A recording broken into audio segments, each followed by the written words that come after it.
Yo, it's your boy, Orion, one half of the Northwest Sports Fanatics.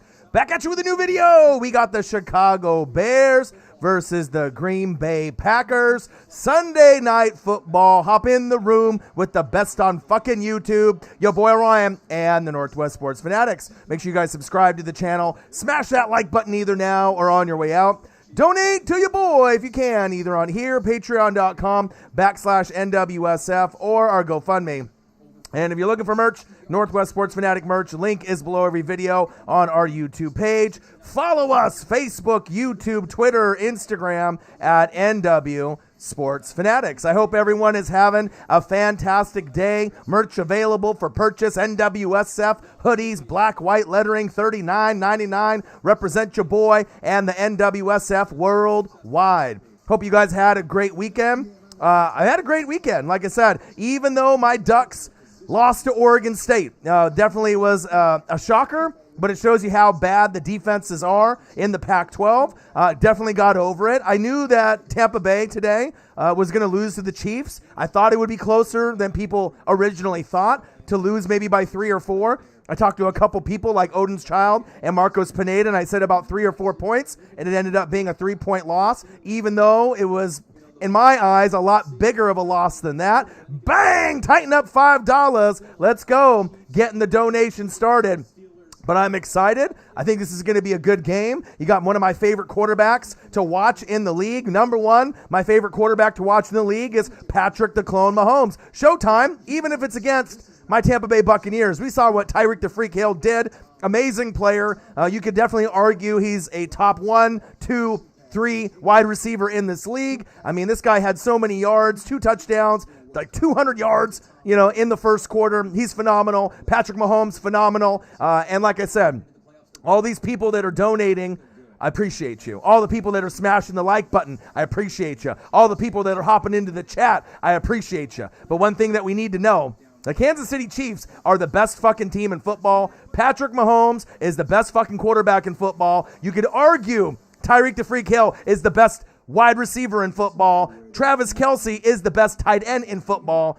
And they got a top 5 coach in Andy Reid, and they got the best OC in football, and that's big facts. So it's going to be really tough to beat this team come playoff time, but there's going to be a couple teams like the Steelers and the Titans that I think are up to the challenge. I'm excited to see where it goes. We got this game tonight. We got the Seahawks and the Eagles for Monday night, and then we got the Ravens and the Steelers for Tuesday night. So we're going to be busy. We're about 100 subs away from 20,000. Let me acknowledge everybody in the room. If you haven't smashed the like button just yet, please do. All right, for your boy, for analytics, for metrics, and we're trying to get 100 smashes of the like button, $100 in donos on every live stream. I ended up getting a email from one of our, really special members in the chat, A Guy. You guys have probably seen him in the chat, Raiders. So his mom is sick and in the hospital, and he actually wrote me an email hoping that, we could shout out possibly his GoFundMe to, raise some money for his mom.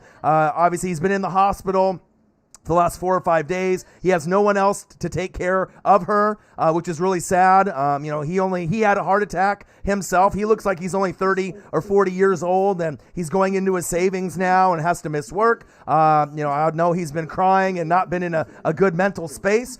So I'll end up putting, some information in the links afterwards, or if he comes in, maybe he can drop the link in the chat. So any couple dollars that you can donate to the GoFundMe, we try to help each other in the Fanatic family. So even though you think that $1 or $5, I mean, obviously I need donations, I'm grinding, all right, but I need to make sure that if we have someone in the Fanatic family that needs help, we need to make sure. I actually shared it on my Twitter, on my personal Twitter, and on my Facebook. So, anytime if we as a Fanatic family have problems and our moms or dads are dying or they're in the hospital or something's going on, we have to come together as a group and try to help whoever it is, to be able to make sure that we can help and make sure that they're going to be at least somewhat okay. I'm not going to be able to raise all the money that he needs to be able to, pay for hospital bills or a new vehicle or money for him to be able to be away from work. since he's living on savings, but I promised him that I would bring it up. And like I said, I'll be bringing it up throughout the stream. And hopefully, if any of y'all have some extra funds, even if it's $1, you know what I mean? Even if it's a couple bucks, it'll go a long ways. I could pay for some gas for him to visit his mom in the hospital. It could pay, for some meals for her mom. It could pay, for just the well-being of him. So when you see a guy, Raiders fan, in the chat, make sure you give him a solid. Say hello to him. Be nice to him. He's definitely been going through a lot. And like I said, I try to make sure I reach out and take care of everyone that I can.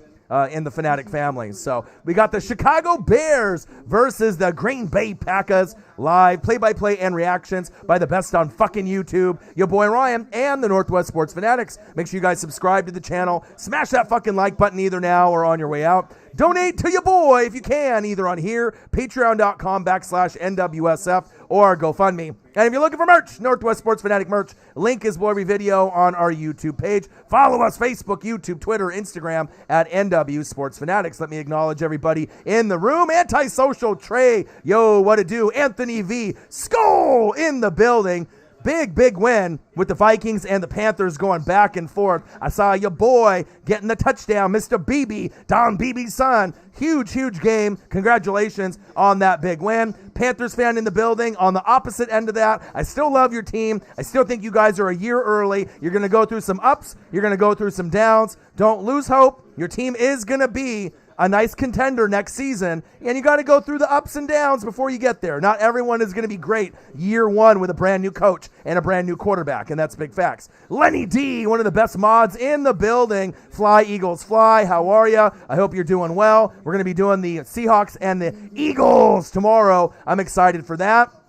JPP flag was dumb. I didn't deserve to win that game anyways. So, really the score, even if it was like a 27-24 kind of game in my mind, that game was like 47-24. There's no business that Tampa has to be on the same football field with the Kansas City Chiefs. That is the best team in football, period. I don't see them losing very many games the rest of the way. I think they're going to represent the AFC as great as the Titans are, as great as the Steelers are. Those are the only teams that might be able to match up, in the AFC.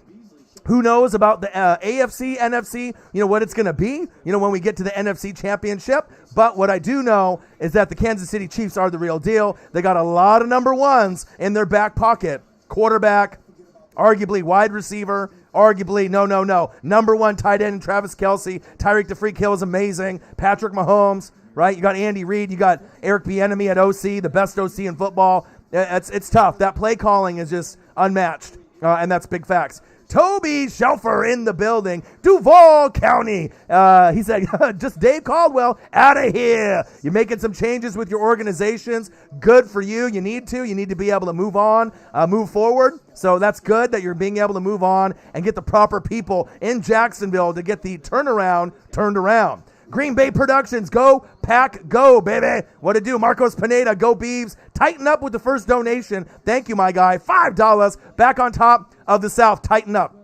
And like I said, I had a feeling that the Titans were going to bounce back from that earlier loss with the Colts. I think the Titans are a little bit better of a team overall. Like I said, sometimes the defense has holes. Sometimes the Colts offense has holes. The Colts defense normally is better. But when your boy King Henry, he goes off for 1, 2, 3 touchdowns and 100 yards plus, and he ends up getting 140, 150, 180, 200, you're probably going to lose that fucking game. And the Colts did. The Titans look great. I'm really excited to see what they can do as we go into the playoff push. This is a legitimate contender, and it's a legitimate team. Tighten up. Your team, the Tennessee Titans, have a legitimate shot with the Pittsburgh Steelers to be able to get into that AFC Championship game. And if you can get there, anything can happen. I still think the Chiefs are the best team in football, but if anyone can challenge them, it might be the Pittsburgh Steelers and the Tennessee Titans. We're starting to see a little separation, as we're getting closer and closer to December. And that's big facts. Anthony V. Skull! Green Bay Productions. All right, how do you feel about the Bucs right now? Still a contender in the NFC? No, we're not a contender. Like I already told you, we're going to lose this game. We only lost by 3. I think there's a lot of teams that are going to be better off going into the playoff push. I love my Bucs. I've been a fan since 95, but I'm not an idiot fan. I'm not delirious, all right? I don't think we have a shot to get to the NFC Championship game. I don't think we have a shot to really do any damage in the playoffs. Yes, can we get there? But if we end up playing a team, like the Washington football team or the Giants, I could definitely see us getting upset. If you stop the run and you stop Rojo and Fournette, you can't count on Brady at this point in his career with, no preseason and being able to have that continuity with the receivers and the play calling. It's just not there. You know what I mean? We could still be 11-5. We can win these last 4 games and go in with a nice hot record of 11-5. But I have absolutely no confidence in Tampa Bay. With that being said, we're still going to be probably the 3rd, 4th, 5th, 6th best team in the NFC, but I still think I like the Saints a lot more. I like Green Bay a lot more. There's just a few teams that I think that have it more put together, even though, quote unquote, I'm supposed to have a balanced team, offense and defense. The defense hasn't really been that good in the last few weeks, but with that being said, I've been playing some really tough teams also. So I anticipated losing these last few games, but there is a chance to sweep and go through December and win those last 4 games and finish 11-5, being at 7-5 right now. But I don't think that we're a contender in the NFC. We'll get to the playoffs. I could definitely see us getting upset, but I have no confidence in this team this year, maybe next year. With all the offensive lineman issues, the continuity with Brady, him not being able to throw the deep ball downfield, the defense not being as good as I expected, and that's me being a real fan, calling it right down the middle, not being a homer, not being a guy thinking that, we're so good. Now, is it possible that Tampa Bay overachieves in the playoffs and somehow by a miracle gets to the NFC Championship game? Of course, the NFC is loaded, but you never know what's going to happen with a 1-game playoff. Anything can happen, but I think the chances of getting to the NFC Championship game, for me, super slim. Winning the NFC Championship game, even slimmer. Getting to the Super Bowl somehow, some way, and representing the NFC and actually winning against the Titans, the Steelers, or the Chiefs, I don't see it happening. I'd love for it to happen for me to get there, but I just don't see it with this team. I've been watching football since 1985. I know what it takes to be a championship caliber team from top to bottom. This team does not have it. We're still a pretty good football team, better than when we had Jameis Winston, but we're not championship caliber. And that's big facts. Slim Master in the building. What to do? Anthony Ramirez, Raiders in the building. Rough one, man. I watch that game. Sometimes when you play against a team like the Falcons, everything goes wrong. Carr has interceptions. Jacobs fumbles the football, but they can rebound. I still like the Raiders. They just got to be able to toughen up, rebound, burn the tape, move forward, and I still think they can make the playoffs. Big facts. El Rock Show, destroy the like, absolutely. Jags getting Justin Fields, no cap. I don't think you want Justin Fields. I'm not sure if I'm sold on any quarterback from Ohio State. It needs to be a Trevor Lawrence, maybe a Penei Sewell, at offensive tackle, at left tackle. You need to make sure you get the best of the best. I'm not sure if I'm sold on Justin Fields. If you end up getting him and he ends up being a Terrell Pryor or a Dwayne Haskins, you're going to regret it. And these other guys are going to start leapfrogging you, and it'll take a lot longer. So I'm not sold on any quarterback from Ohio State. Not trying to hate on him. I'm not sold on him. Jacob, Honor, what's good? El Rock Show, Chiefs are the best. Damn right they are. Lenny D, best wide receiver. Tyreek, the freak hill. I don't think so on that one, my guy. He is definitely one of the best, though. When he's one-on-one and he's in the game, if you look at the players that have been playing this season with DK Metcalf and, obviously Julio's been in and out of the lineup. We haven't really had that steady wide receiver every single week. So you can have your opinion, Lenny D, but you're one of those guys. You love Odell Beckham Jr. I think he's trash. I don't like him. All right. He's one of those guys. I don't want anyone to get injured, but you're just so hung up on these LSU players and you're so hung up on Odell Beckham Jr. He's not a top 5 wide receiver. All right. He used to be, but he's not anymore. The league moves quick and you got to be able to adjust. All right. But Tyreek the Freak Hill, what we do know is the fastest wide receiver in the league. But when he's on, all right, when he's on, no one can stop him. Period. And they obviously showed that with Tampa Bay today. And then, like I said, if you think about it, if you could have DK Metcalf or Tyreek the Freak Hill week in and week out, who would you want? I think it's pretty easy to say.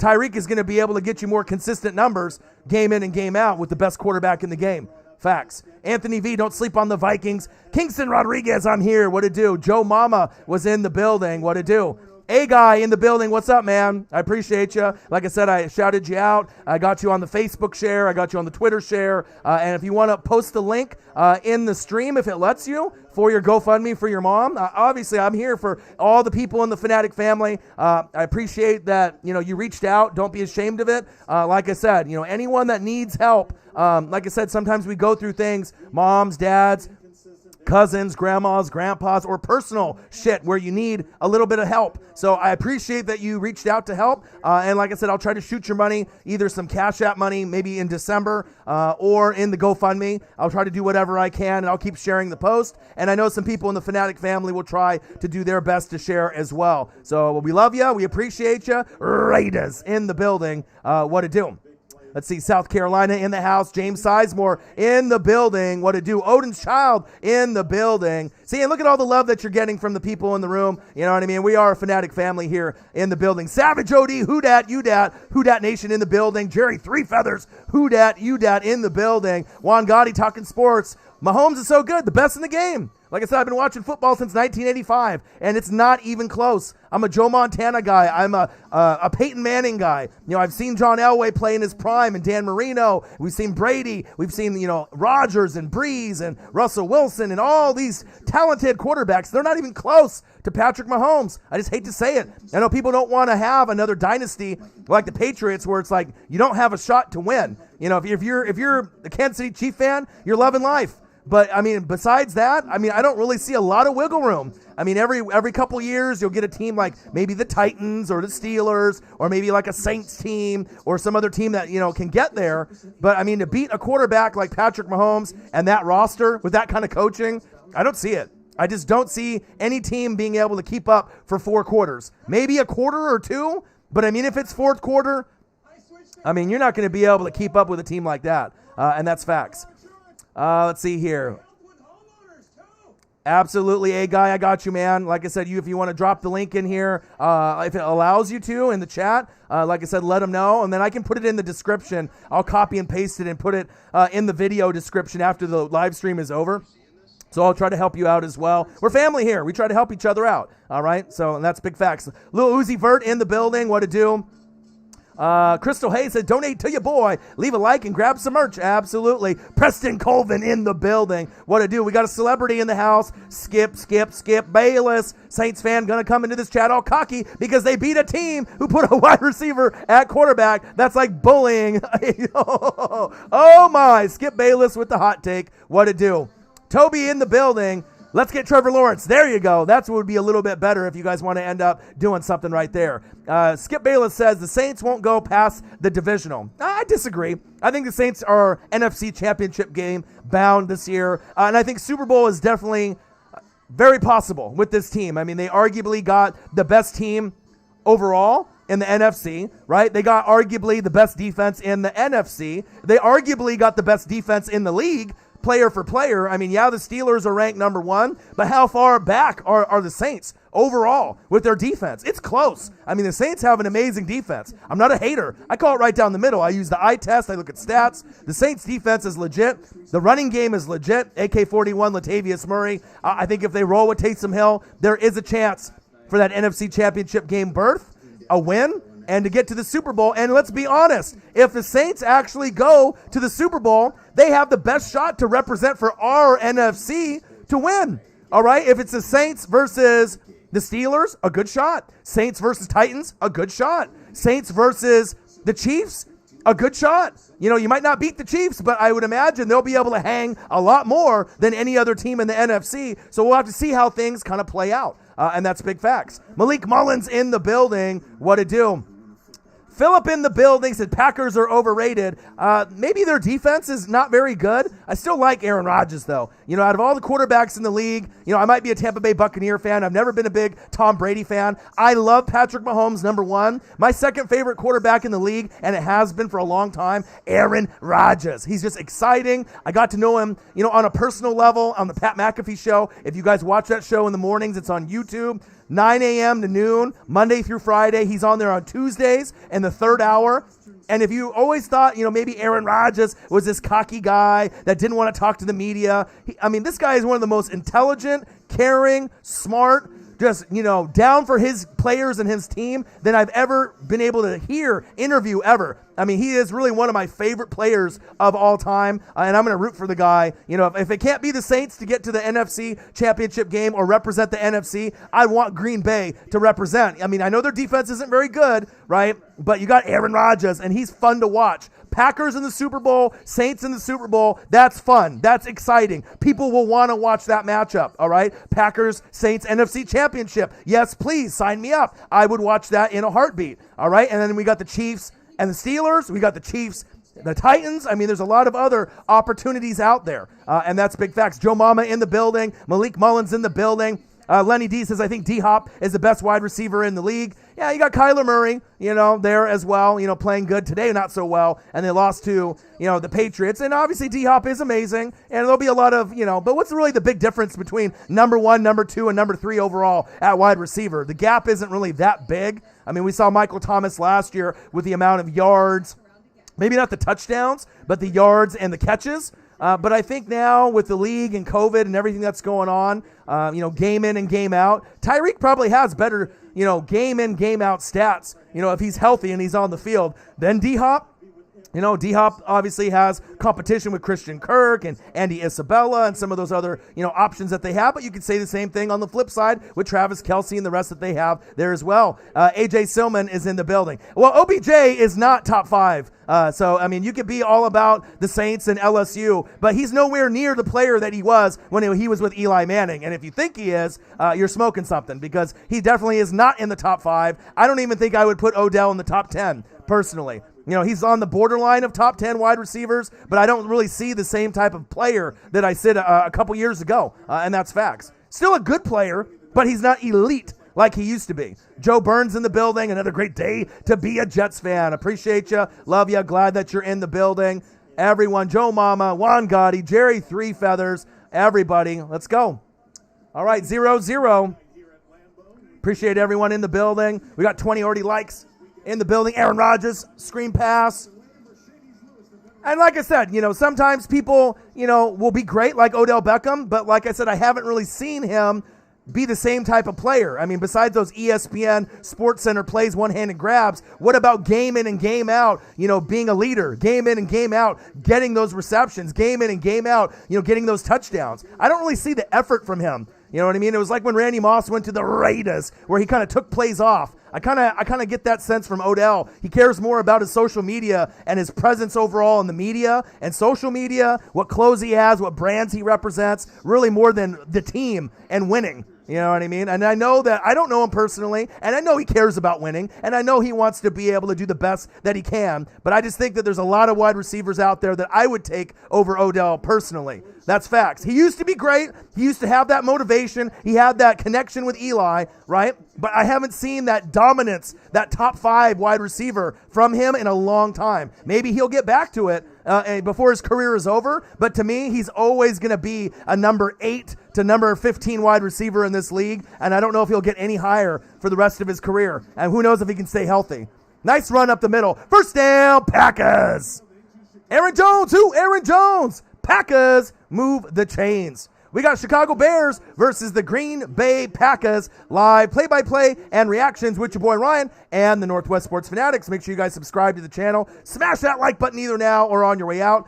Donate to your boy if you can, either on here, patreon.com/NWSF, or our GoFundMe. And if you're looking for merch, Northwest Sports Fanatic merch, link is below every video on our YouTube page. Follow us, Facebook, YouTube, Twitter, Instagram, at NW Sports Fanatics. And the only people I really see that donate, or not donate, but like really back Odell, are the guys that are LSU, fans, hardcore LSU guys, sticking with their guys from their college. I get it, you know what I mean? Or if you're just an Odell Beckham fan from the Giants, but he does need a change of scenery. He needs to go somewhere where he can be a little bit more disciplined. You know what I mean? And I just don't know if he can stay healthy for the rest of his career. You know what I mean? I don't know if I can count on that. He's not going to be a guy that's going to be picked top 5 wide receiver in fantasy, and there's a reason. There's a lot of other guys that are just better than him. Is he one of the more athletic wide receivers that we've ever seen in the game ever? Yes. I've seen him do these one-handed grabs and do these amazing things, but he is not the same player as he was. He is a shell of his former self. And who knows if he'll ever get back to that elite that he was with Eli Manning.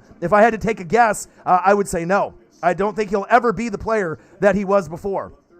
And that's just me. I root for him, but I mean, there's a lot of other guys that I would rather have. Michael Thomas, I don't know, DK Metcalf, Tyreek the Freak Hill. I mean, I could go up and down. Keenan Allen. I mean, there's a lot of guys. Mike Evans. I mean, we can go up and down all the different rosters and all the different people. You know what I mean? So that's just my personal opinion. You know what I mean? Hopefully he gets on a new team where he can end up showing out. But I think with the Browns, they play better without him. What does that say about the team? You know what I mean? They're a running team first and a defensive team first with Chubb and Kareem Hunt. But it seems like, I don't want to say he's a cancer to the offense, but he's just not a good fit. You know what I mean? It has to be a special team and a special circumstance for him to be able to be the player that we want him to be. And I don't know if he'll ever be that player ever again. Just facts. All right, 12 minutes in the first quarter. I hope everyone has had a fantastic weekend. I got my Ducks and my Beavers, did that live stream, and the Ducks lost. One of the worst defensive performances that I've ever seen. It's quite okay. We ended up giving away our first giveaway, an Oregon Ducks chain to Matt Payton, who lives in Hawaii. So he ended up getting a white Oregon Ducks chain from us, the Northwest Sports Fanatics and Collegiate Art Designs. So I'm excited about that. Lazard, nice grab. Down to the 34-yard line. We're about 100 subs away still from 20,000, 3.2 million views and counting, which is great. 1,000 videos in the library and counting. 100,000 hours that I've dedicated to the channel. And then on top of that, again, we're about 100 subs away from 20,000. So if you guys can share this, if you guys can end up smashing the like button, donating to your boy, it would be greatly appreciated. And again, once we get to 20,000 subscribers, I'll start doing the big giveaways for the jerseys, the Cash App, the video games, and a lot of extra prizes, some NWSF hoodies as well. First down, Packers. Move the chains. Chicago Bears versus the Green Bay Packers. Live play-by-play and reactions with the best on fucking YouTube. Your boy Ryan and the Northwest Sports Fanatics. Make sure you guys subscribe to the channel. Smash that like button either now or on your way out. Donate to your boy if you can, either on here, patreon.com/NWSF, or our GoFundMe. And if you're looking for merch, Northwest Sports Fanatic merch, link is below every video on our YouTube page. Follow us, Facebook, YouTube, Twitter, Instagram at NW Sports Fanatics. All right, Packers are driving. Love me some Aaron Rodgers. All right, handoff up the middle. A little shake, a little bake. And the Bears defense is pretty good. So it'll be interesting to see what this final score is. Maybe a 24-20 kind of game. I knew my Buccaneers were going to lose to the Chiefs. I knew some of the matchups. I kind of had a good idea of how the game was going to go. And once we get to halftime and some commercial breaks, we'll go over some of the scores and kind of feel what our teams did, obviously this weekend. College football-wise, I mean, we've kind of seen the cream of the crop. If you're Alabama, if you're Clemson, if you're Ohio State, you're Notre Dame, you're Florida, you're the top dogs. If you're anyone else in college football, you're a pretender. And that's really what it comes down to. But they need to expand the playoff from 4 to be in the championship series to about 8 or 16. I mean, if we have, possibly, 14, 16 teams that we might have in the playoffs, and there's only 32 NFL teams. How the fuck do we only have 4 out of 100 Divisional I teams? Doesn't make any sense. More money for college football, and we get to see more talent, but they definitely need to expand college football from the 4 in the playoff to like 8 or 16. That would definitely be a lot more exciting, and that's facts. But I hope everyone had a fantastic weekend. I love you guys. I appreciate you guys. I've been grinding. Like I said, I did the Ducks and the Beavers. I did the Washington football team versus the Dallas Cowboys on Thanksgiving. So happy belated Thanksgiving to all of y'all. And we got this game. We got Seahawks-Eagles. Handoff up the middle. First down, Packers. And then we also have the Ravens and the Steelers. Hopefully that does not get canceled. How did you guys do in fantasy football today? Your boy won again. So now I'm sitting in the 4th position out of 10 teams. So it looks like that with one more game left before the playoffs, Omer Muich from the Panthers, all right, big Panthers fan, right, big donator to the channel. He's in first place. He ended up winning the league last season. He'll be in. Zini Panini, the only female in our, fantasy football league for the Northwest Sports Fanatics, is in 2nd, right? Gerald Black and Gold Light Toes, I believe, is 3rd, Saints fan. And then you got your boy sitting there in 4th. I had to kind of recover in these last few weeks, but I think I found my stride with my players, so I'm exciting. Jerry Three Feathers in the building. What it do?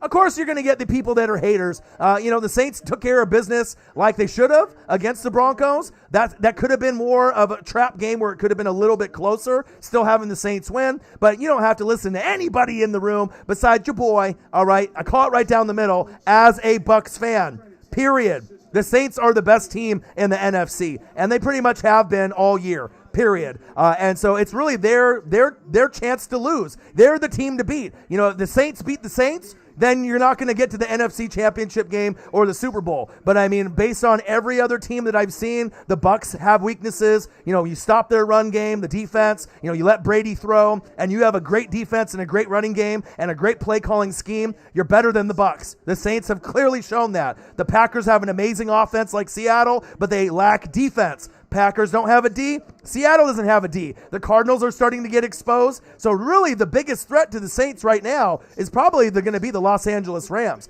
That's pretty much like those are the top dogs right now, the Rams and the Saints, and they're built very similar. Saints offense is a little bit better, but I think with the coaching, obviously with Coach McVay, it's always going to be a wild card. You never know. Touchdown!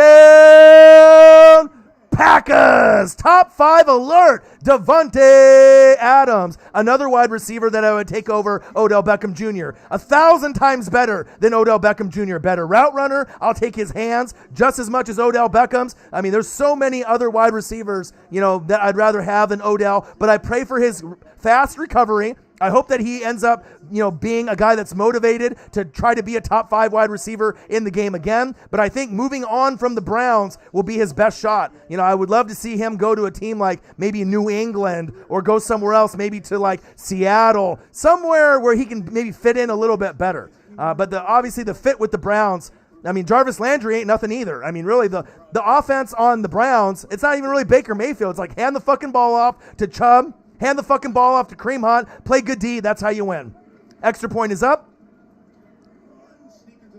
And it's no good. Come on, Packers. You kidding me? Wow.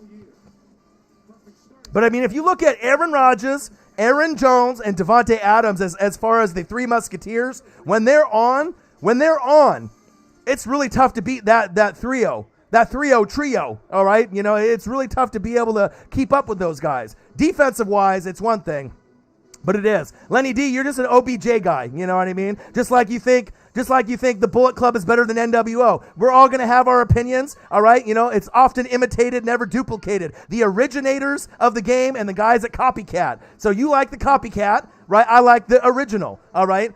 Some people like Michael Jordan. Some guys like LeBron, all right? But we already know that Michael is way far above and beyond LeBron, and it always will be that way. It just depends if you actually saw it for yourself, right? Or if you didn't and you saw highlights, all right? That's the bottom line because dog said so. Chicago Bears versus the Green Bay Packers. Live play-by-play and reactions with your boy Ryan and the Northwest Sports Fanatics. Make sure you guys subscribe to the channel. Smash that fucking like button either now or on your way out. Donate to your boy if you can, either on here, patreon.com/NWSF, or GoFundMe. And if you're looking for merch, Northwest Sports Fanatic merch, link is below every video on our YouTube page. Follow us, Facebook, YouTube, Twitter, Instagram at NW Sports Fanatics. Bang! Let's go! Support your boy, the hardest working YouTuber on planet goddamn Earth, your boy Ryan and the Northwest Sports Fanatics. Who Dat Nation in the building. Jerry, 3 feathers, $23. Ooh, yeah! New world order. 4 life brother. That's what I'm talking about. Who Dat Nation, supporting your boy, supporting the channel. $23, getting us to 29. I know we're going to be able to get to 100 and 100 today. I appreciate you. I love you. And I love spitting facts, and I like it that Saints fans fuck with me because I'm probably the only person on YouTube that's a non-Saints fan that people actually respect, that listen to, that donate to, subscribe to, and listen to me as if I was a Saints fan myself. And I really respect you guys for obviously Who Dat Nation, because a good chunk of the fans that watch the videos back and forth,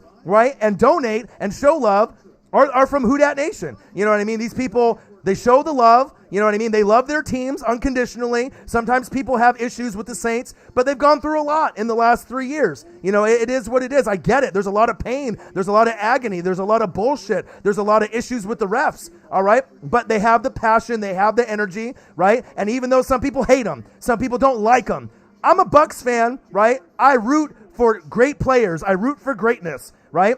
And you got to appreciate greatness while you see it. Because, you know, in a blink of an eye, you may not see AK-41 anymore. Drew Brees may be out of the league. Michael Thomas, once he gets back in his rhythm next season, might not be here as long as we think. Like, we want to make sure we grasp these moments of greatness. And we know Drew Brees' clock is ticking, but I always love to call it right down the middle because you're not going to get it anywhere else. You're not going to get it on TV. You're not going to get it in podcasting. You're not going to get it on anywhere else. And that's big facts. And I love being able to just call it how it is because I think some people are so fucking blinded and have that tunnel vision, they're never willing to admit to give credit to a rival in the division or give credit to anyone else besides their own team. And it's kind of nice, I know, when you hear, okay, Saints fans think their team is the best, right? And then you hear other people on the outside saying, no, they fucking suck, or they got an easy schedule, or they're making excuses. But then when you get someone like me that loves all 32 teams equally, right? And I'm a rival, the biggest rival to you besides the Panthers and Falcons, a Bucs fan, right? So I shouldn't be giving you credit, but I got to give you credit because you guys are great. You got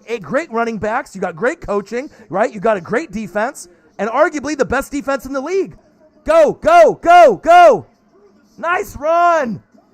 First down, Bears. Getting exposed right up the middle, the Green Bay Packers defense. But, I mean, the Pittsburgh Steelers defense is number one in the league in the AFC. Saints defense is the number one in the league in the NFC. When it comes down to it, if we get a Pittsburgh Saints game, that might be the best opportunity that you guys have to win. I mean, the Titans, that's a tough matchup. The Chiefs is probably going to be the most unstable matchup for the Saints, you know, or for the Rams if you get there. If you're the Saints and the Rams and you go to the Super Bowl and you play the Chiefs, I'm not sure if you're going to be able to hang for 4 quarters. But if you play anyone but the Chiefs, there is a real possibility against the Steelers or Titans, if those are the teams that get the AFC nod, which we don't know, right? But if it's somehow, some way the Chiefs lost a heartbreaker in overtime to like the Steelers or Titans and you played one of them, then the NFC legitimately has a shot. Probably more so with the Saints than the Rams, but the Rams team I love too. Very, very underrated, and that's big facts.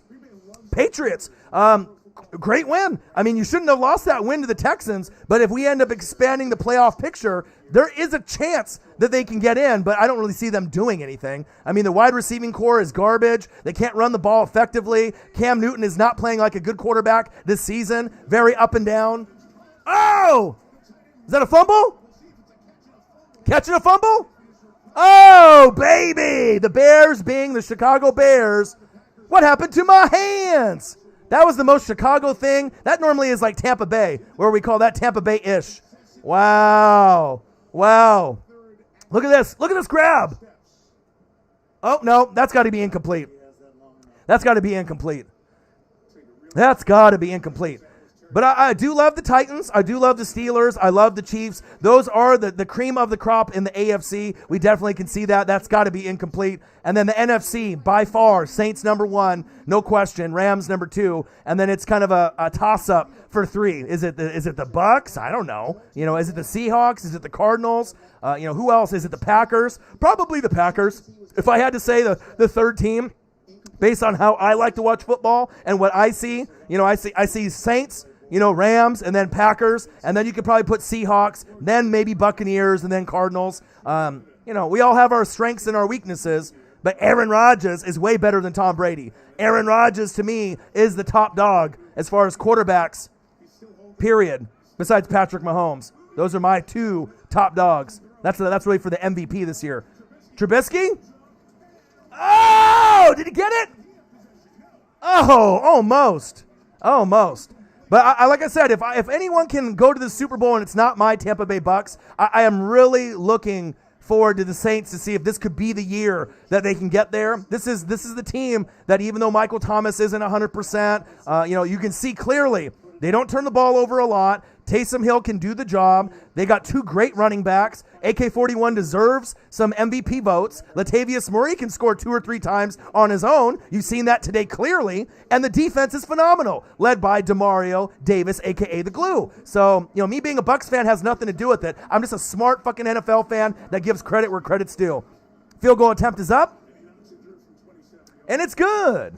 6-3 Packers, but we're in week 12, so we got a long ways to go. But I really am excited to see where the Saints go, where the Packers go, where the Rams go, because that's kind of the cream of the crop to me, even though the Packers could be pretenders because of their defense. But if you got that man, Aaron Rodgers, I trust him a little bit more than Russell Wilson going into December. I think Russell Wilson's fantastic. I think Russell Wilson at some point needs to get some goddamn MVP votes, but when he has those games where he throws for 2, 3, 4 interceptions because Chris Carson isn't there, right? And they got to go with Homer, DJ Davis, and he's forcing it. And then you get those 3, 4 interception games. You don't get that with Patrick Mahomes. You don't get that with Aaron Rodgers. So that's kind of the difference. Still a phenomenal quarterback, top 3 in most people's book, Russell Wilson. But I think there's a significant gap between Patrick Mahomes and Aaron Rodgers personally. And that's big facts.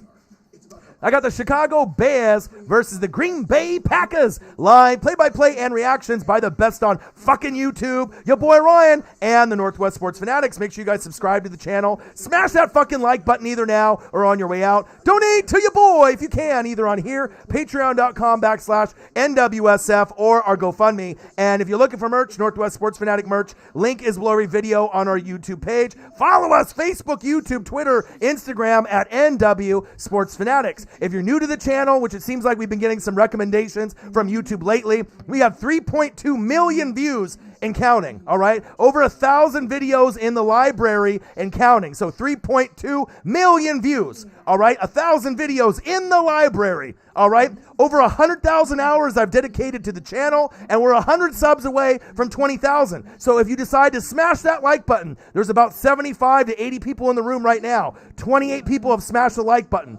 Close the chat, smash the like button for your boy, right? If you can donate to your boy, we try to get about 100 and 100 on every live stream, and then 200 and 200. But the bottom line is for metrics and analytics, if YouTube sees the likes, if they see the donations, if they see the sub growth, I'm going to be able to do more and more giveaways. Once we get to 20,000 subscribers, which we're 100 subs away, 19,900. All right, we only need 100. So out of these newbies that are in here, if you love football, you love wrestling, you love college football, you love NFL, you love wrestling, you love sports in general, you want to be a part of the Fanatic family, I'm going to be giving away NWSF hoodies that you're going to see that are going to pop up in the chat. I'll probably be giving away about 5 or 10 of these. They're clean. They look good. I made them.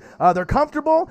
I'm going to be giving away some NFL jerseys sewn, worth $150 from NFL Shop. I'm going to be giving away a lot of things, some video games, possibly a PS5 or Xbox X if I can find one. Definitely hard to find here in Oregon, but I'm going to do my best. But I want to make sure I give back to the best fans on planet Earth, the Fanatic family, which is you guys. The best fans on planet Earth. I don't know if you guys played fantasy, today or have been, this season. It's been pretty rough. A lot of ups and downs, a lot of bad tight end play. JJ Trilla in the building. What to do? We damn boys in the building. And the best part about this channel is that we'll have fans from all over the world. We got them globally. We got them in Australia. We got them in Brazil. We got them every single place that you possibly can think of, Canada and beyond. And I love the variety that we have on the channel. New York, Boston, Florida, the NO, Chicago, LA, Oregon. I mean, wherever you are located, we appreciate you. You can be a fan of any single team, and we love you here. All right? I've been putting in a lot of time, a lot of effort, a lot of grind. I've been watching football since 1985. I've been putting a lot of hours into this channel. Started it in 2013. Full-time 2017. Nice. Shake and bake. But having a full-time job and being a full-time YouTuber, full-time job, 40 to 50 hours a week, then putting in full-time YouTube hours as well. It's tough. It's a grind. But like I said, you guys are the best fans on planet Earth. I love you guys. I appreciate you guys. Smash that fucking like button for your boy. Donate to your boy. So that way we can get those 100 subs so I can start doing this giveaway, the 20K giveaway. 100 subs away from 20 fucking thousand. Let's go. 6-3 Green Bay. Let's go, baby. And we'll have celebrities in the building too. Sometimes we'll get Skip Bayless in the building. As you can see, you never know who's going to be in the building. Handoff up the middle. First down, Packers. Move the chains. But I hope everyone is having a fantastic weekend. My Ducks and Beavers played. The Beavers have only beat the Ducks 2 times in 14 years, and they got embarrassed. Did the live stream. We saw a Washington football team embarrass the Dallas Cowboys when they went for that punt. It was the ugliest punt I've seen, fake punt of all time. And then you knew that once they got the ball back there that the game was fucking over. We've seen some great games today with the Saints. We've seen some great games in all the different matchups from the Cardinals and the Patriots. And then we've obviously seen some other matchups that we'll get into once we get into the commercial break. All right, Rogers, let's go. And we saw, obviously, the best quarterback in the game, Patrick Mahomes, beat up on my Buccaneers. Rogers, go, go, go. Nice cutback. First down, Packers. Yeah, did you guys watch that Mike Tyson last night? I watched it. I obviously did not pay the $50 like a lot of people did. I saw Jake Paul fucking KO Nate Robinson. Bro, Nate. Stick to basketball, my guy. Stick to football. Stick to basketball. I know you played football at UW, right, for the Huskies. I know you played in the NBA for, 10 plus years. Bro, you cannot fucking box. You came out there all aggressive like you were on drugs, and you got knocked the fuck out.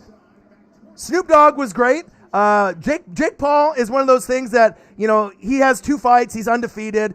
He's a little bit more patient, but he was bigger, stronger, right? He had more of a reach. You knew that he was going to knock out Nate. You need to have someone a little bit similar size, similar body stature. I already knew Jake Paul was going to KO his ass, but Snoop Dogg's commentary was good. They had a lot of performances by YG, Snoop, Wiz. It was pretty good. The Mike Tyson fight with Roy Jones Jr. was a little boring.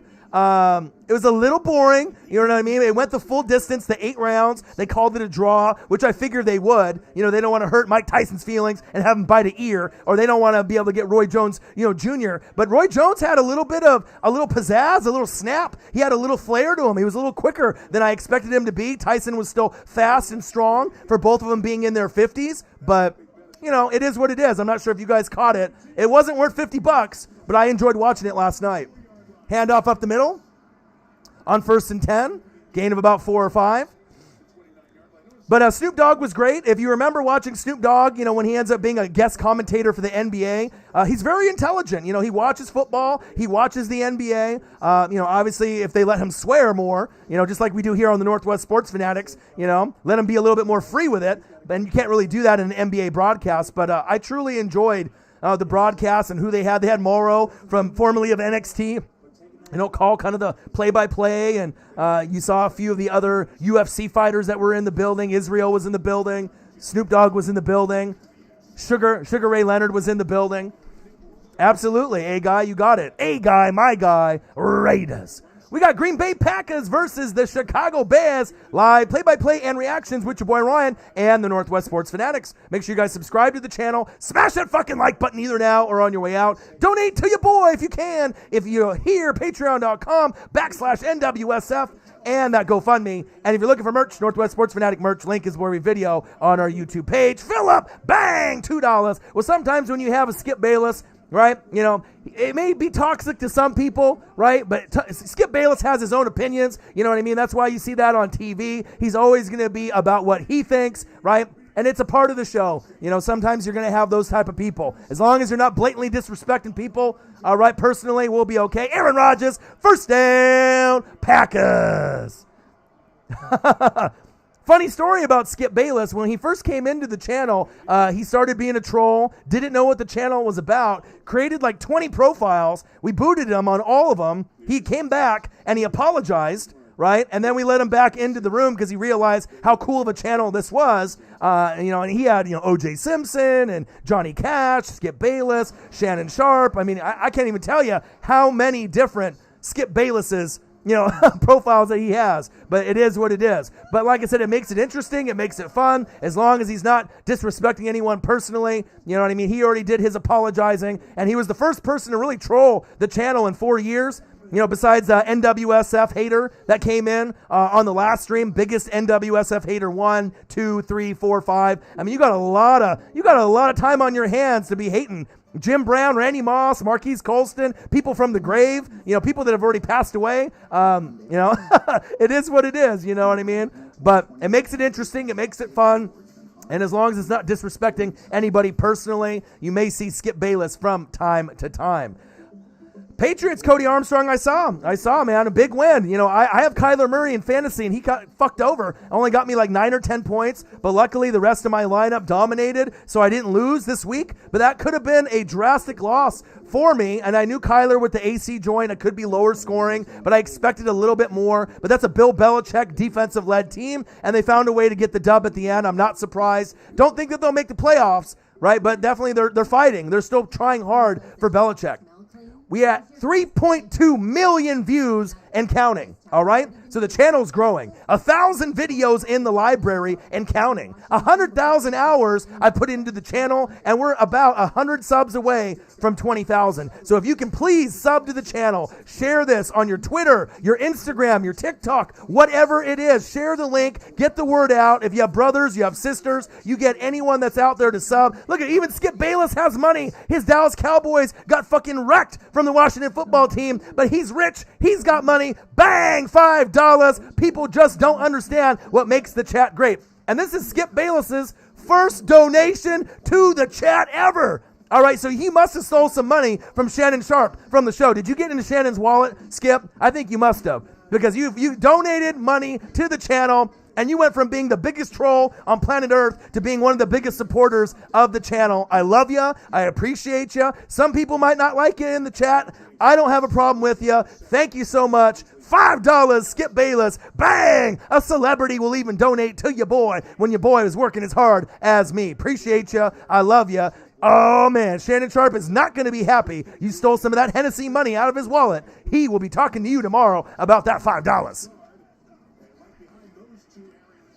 Aaron Jones with the carry. 6-3 first quarter.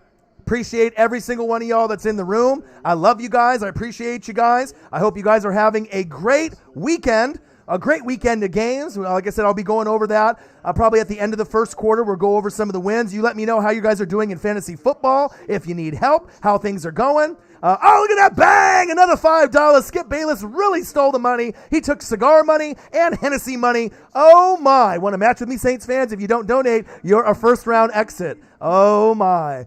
Oh, my. Rodgers looking. Nice pass. Devontae Adams. Shake and bake. Hit him with the skirt.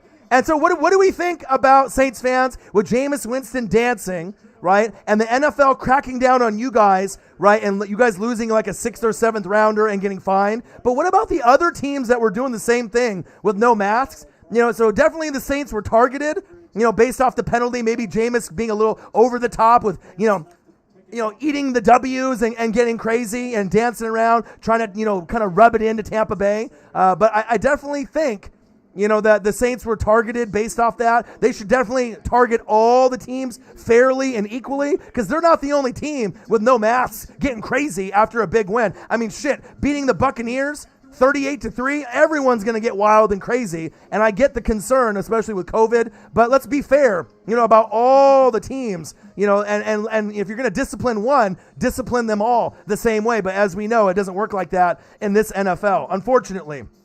But the good thing about the Saints, though, is they're so brilliant with their ownership and their coaching that it doesn't matter if they lose a fucking 6th or 7th rounder. They'll find guys like a Harris. They'll find guys, that are maybe lower name guys that they can pick up off the street, or an undrafted player that they can work into their offense. So I don't think it's really that big of a deal. Right? But obviously there is some bias. And I'm a Bucs fan. You're not going to ever hear any other Bucs fan say that. Oh, you're going to hear that are anti-Saints people saying, yeah, motherfucker, you guys got what you got. You guys fucking dancing around like a bunch of idiots, and you got what you got. Jameis Winston dancing around eating W's. You lost a draft pick. You got fined. Good for you. But for me, I can't be a hater, though. You know what I mean? It's so easy for people to be negative and be a hater until it happens to you. When it happens to your team, then you'll be like, oh shit. You know what I mean? So karma's real. right? But I definitely feel that if they're going to make those rules, make it fair for everyone. And it obviously is not fair for everyone. And they definitely got targeted. Yes, they went a little ham in the music video, and and obviously the upload on like Instagram Live, they made it go as long as they did. Jameis Winston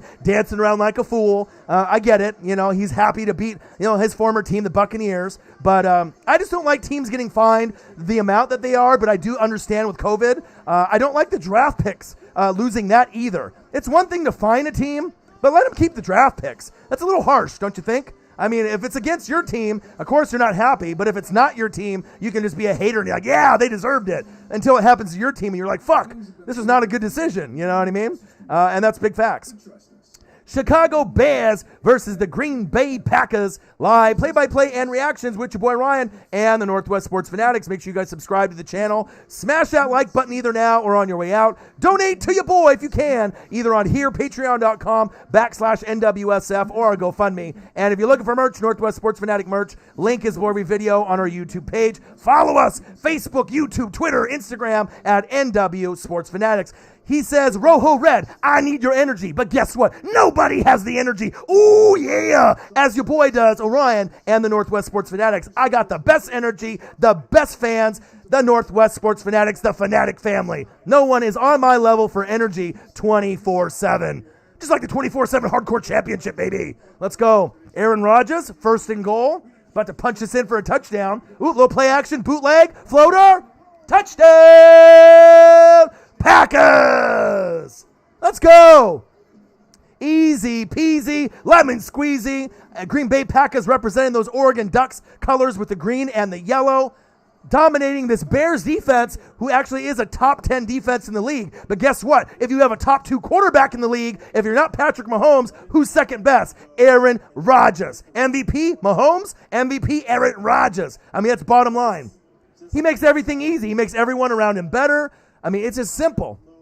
Mercedes Lewis, a guy that his career was quote-unquote over, not with Aaron Rodgers. Extra point is up.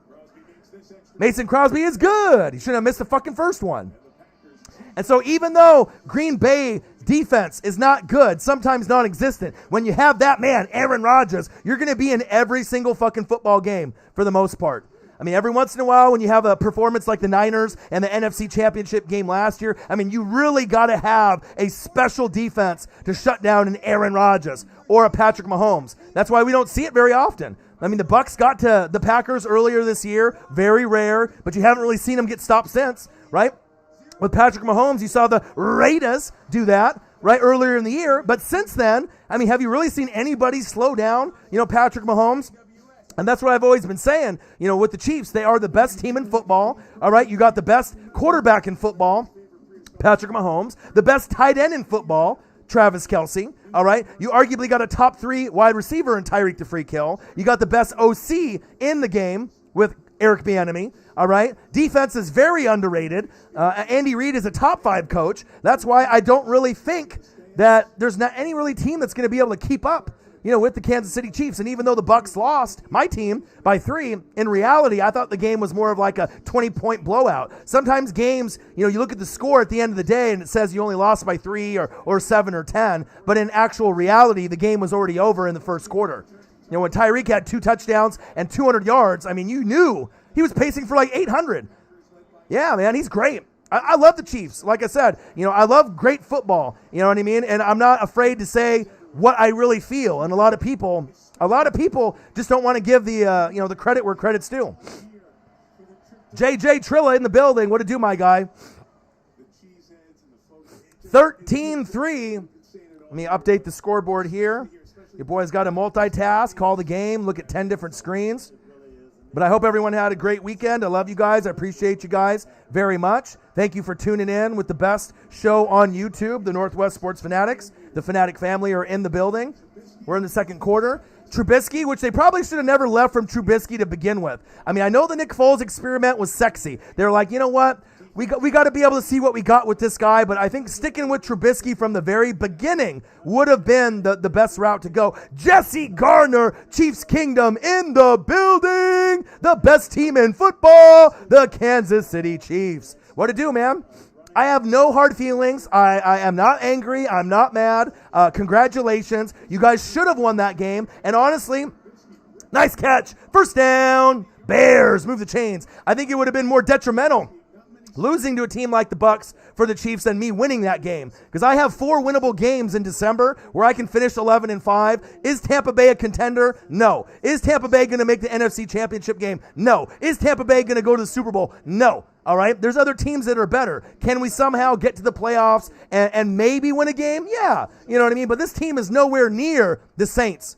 Nowhere near the Rams. Nowhere near the Packers, in my personal opinion. If you want to put the Bucs with like Seattle and the Cardinals, and or maybe like the Giants or the Washington football team, fair. The Bucs have the talent on paper to be where the Rams are and the Packers are and the Saints are, but it shows you if you don't have good O-line play and you don't have good defense, it doesn't fucking matter. You got to be able to, protect the football. You got to be able to win the turnover battle. You got to have the ball control. You got to be able to win the battle in the trenches, but ultimately you need to be able to run the ball effectively. And you got to have elite defense, especially in the NFC where it's so crowded. And it's easy to see that the Saints and the Rams run the ball effectively most of the time. Saints do every game. It's like you got AK-41 Latavius Murray. I mean, it's a wrap. I mean, you're going to get 100 to 150 yards with AK or Latavius Murray. But the defense, even though, you got Aaron Donald and Jalen Ramsey on the Rams, player for player, the Saints defense is better. They have the best defense in the NFC, and I think that they have probably the second best defense overall, and it's not that far behind Pittsburgh's. Pittsburgh's is number 1, right? They have the Colts up there, as number 1 defense for a couple weeks, but they're not really number 1, truly. I think it's the Steelers and the Saints, and that's why both of those teams have a great shot to make the Super Bowl and the AFC-NFC championship game, and that's big facts. I'm hoping we get a Titans, Steelers, Chiefs. There's 3 teams there. Not all 3 are going to be able to make it to the AFC Championship game. And then obviously with the Saints, you're going to get probably Saints, Rams, Saints, Packers, more than likely in the NFC Championship game. So, all right, here we go. Shotgun set.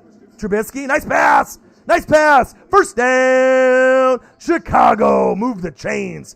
Chicago Bears, Green Bay Packers, live play-by-play and reactions by the best on fucking YouTube. Yo, boy Ryan and the Northwest Sports Fanatics. Make sure you guys subscribe to the channel. Smash that fucking like button either now or on your way out. Donate to your boy if you can, either on here, patreon.com/NWSF, or our GoFundMe. And if you're looking for merch, Northwest Sports Fanatic merch, link is below every video on our YouTube page. Follow us, Facebook, YouTube, Twitter, Instagram, at NW Sports Fanatics. Your boy's grinding.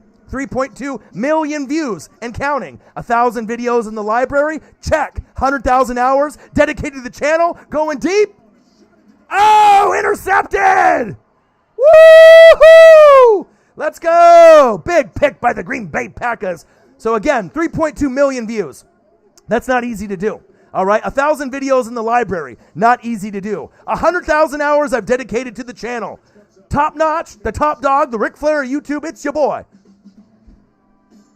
All right, and the bottom line, we're 100 subs away from 20,000. So if you could please sub to the channel, share the channel, TikTok, Instagram, Twitter, Facebook page. Just get the word out there. Tell your friends, tell your family. Even if you got little brothers and sisters that may not watch all the videos, just get them to sub so we can hit this goddamn 20,000 number. And once we get to 20,000, I can start giving away NWSF hoodies. I want to give about 5 or 10 away before the season ends, before we end up getting to the Super Bowl. I would genuinely appreciate, all the support that we can get from the best fans on earth, the Fanatic family. Jamison Mesa, bang! I appreciate you very much. Titans being slept on, but we are rounding into shape, and King Henry time of season is now when he starts trucking fools. In December, it is the Titans' time, and I don't think people are taking them for granted. They obviously know it's Chiefs, it's Steelers, it's Titans. These are the 3 best, and I've been saying that for quite some time. We thought the Colts might be in that mix, but obviously you laid it down, right? And there's holes in that Titans defense. Sometimes the Titans defense shows up, like today. Sometimes, like when they played 2 weeks ago against the Colts, it did not show up, and Naheem Hines went off. But I still think with, Ryan Tannehill, A.J. Brown, it to me is a top 5, top 6 wide receiver in the game when he's out on the field. He's amazing, right? You got Corey Davis, you got Jonnu Smith, who got obviously blanketed with a donut today, but I still like him at the tight end position. The defense has some pieces. They have holes, but I don't think anyone is sleeping on the Titans. You made the AFC Championship game last season. All right, you definitely took over the Ravens spot. All right, you leapfrogged a lot of teams. You leapfrogged the Colts, the Browns, the Ravens. I mean, you are a top 3 team in the AFC, and you're probably going to be a top 3 team in the AFC for quite some time. If they get to the AFC Championship game, it's not crazy to think that if the Titans play the Chiefs or the Titans play the Steelers pre-AFC Championship game, that they could win. Because, I mean, Derrick Henry's is hard to stop. You know what I mean? Corey Davis, right? A.J. Brown specifically, it's hard to stop, right? Ryan Tannehill, when he's in the groove, hard to stop. Vrabel's a good coach. So, I mean, we'll have to see where it goes. But like I said, you know, we got a lot of giveaways once you get to 20,000. And NWSF hoodies, some video games, you know, maybe some extra merch, sewn jerseys. We gave away our first prize. We gave away, even though we didn't hit 20K, the Collegiate Art Designs, the ones that make the Oregon Ducks chains that I rock, decided that whoever gave the biggest donations in the Oregon Ducks, Oregon State Beavers Civil War matchup would end up getting a free Oregon Ducks chain from Collegiate Art Designs and the Northwest Sports Fanatics. And Matt Payton from Hawaii, going deep.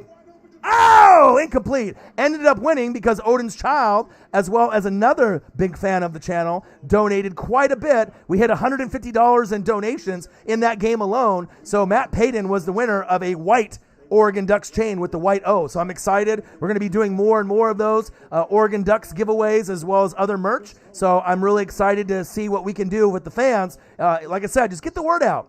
100 subs to go to 20,000. And once we get to 20,000, we can get a lot more prizes given out because you guys are the best fans on YouTube, the Fanatic family. I appreciate you guys. You guys are the best fans on planet Earth.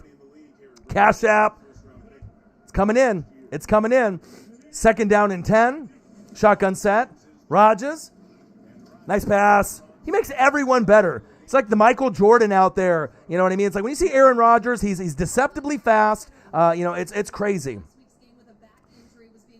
A-Guy, obviously, if you guys didn't hear it in the page, A-Guy, as you can see in the chat, Raiders. With him, going through a tough time with his mom. Mom is sick. Mom is not, too good right now condition-wise. This guy's been getting super emotional, having to spend time in the hospital with his mom. Doesn't have anyone else to really take care of him or her. So if you guys could share any type of, $1, $5, any type of donations to his GoFundMe, it would be greatly appreciated. Like I said, I shared it on my Facebook, my Twitter page. I had a couple of my friends share it out here in the Northwest. I'm not sure if you can put the link. A-Guy, can you put the link in the chat? Will it allow you to?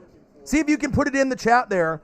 And if not, I'll put it in the description box afterwards. I'm not sure if it'll allow me to put it in there. Sometimes it lets us put links. Sometimes it won't. I know as far as like live stream chats. But any time of help that you guys can give A-Guy, if you go to my Twitter feed, OrionNWSF, you can see it in there. The link is in there, as well as my Facebook page. If you go there, you guys can actually see his picture, A-Guy, handsome man, right, trying to take care of his mom. And like I said, had a heart attack. It won't link it. Okay, so I'll put it in the description box afterwards. And then, like I said, if you guys go to my Twitter or my Facebook page, he doesn't have social media, like I said, and I really want to take care of the Fanatic family. So, I mean, if you have a mom or dad that's sick in the hospital, regardless if someone is dying or not dying or injured or not in good shape, I want to make sure that A-Guy mentally can be a little bit better with less on his plate. So, of course, I'm working hard. I'm trying to get to 20,000. I'm trying to get donations. I'm trying to do my thing, but I'm not going to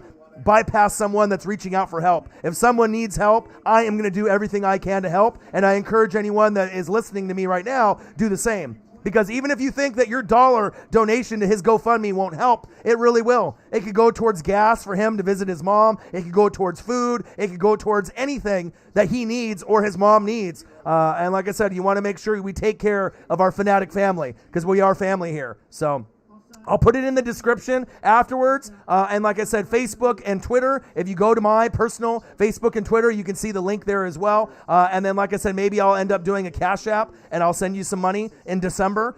So that way, if you end up having a Cash App, I'm not sure, A-Guy, if you have Cash App on your cell phone, but if you don't, download it. It'll link to your bank. And then once I, get everything set up on my end, I can just Cash App you money. It'll be the same thing as the GoFundMe, except you'll get it directly into your bank account. So I'll do what I can to help you out, my guy. And I apologize, and I'm sorry that your mom is going through a tough time. I'm sorry that you're going through a tough time as well.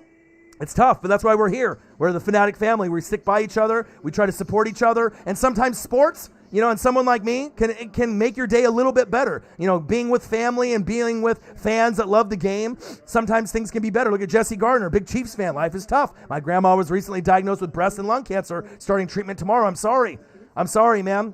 And like I said, I appreciate the love. I appreciate every single person, that ends up, telling their stories. Like I said, if you need help, I'm always here to do whatever I can. By no means am I rich. By no means am I YouTube famous just yet. But like I said, we'll be able to do there. I don't know Jerry, but like I said, he's in the chat. If I can get him to download Cash App or Venmo, we'll do what we can to see if we can raise a little money. Because obviously, if he doesn't have social media, you know what I mean? It's going to be hard to be able to get the word out if you don't have Facebook or Twitter or Instagram. You know what I mean? This is a good-looking, sharp guy, Raiders fan, all right?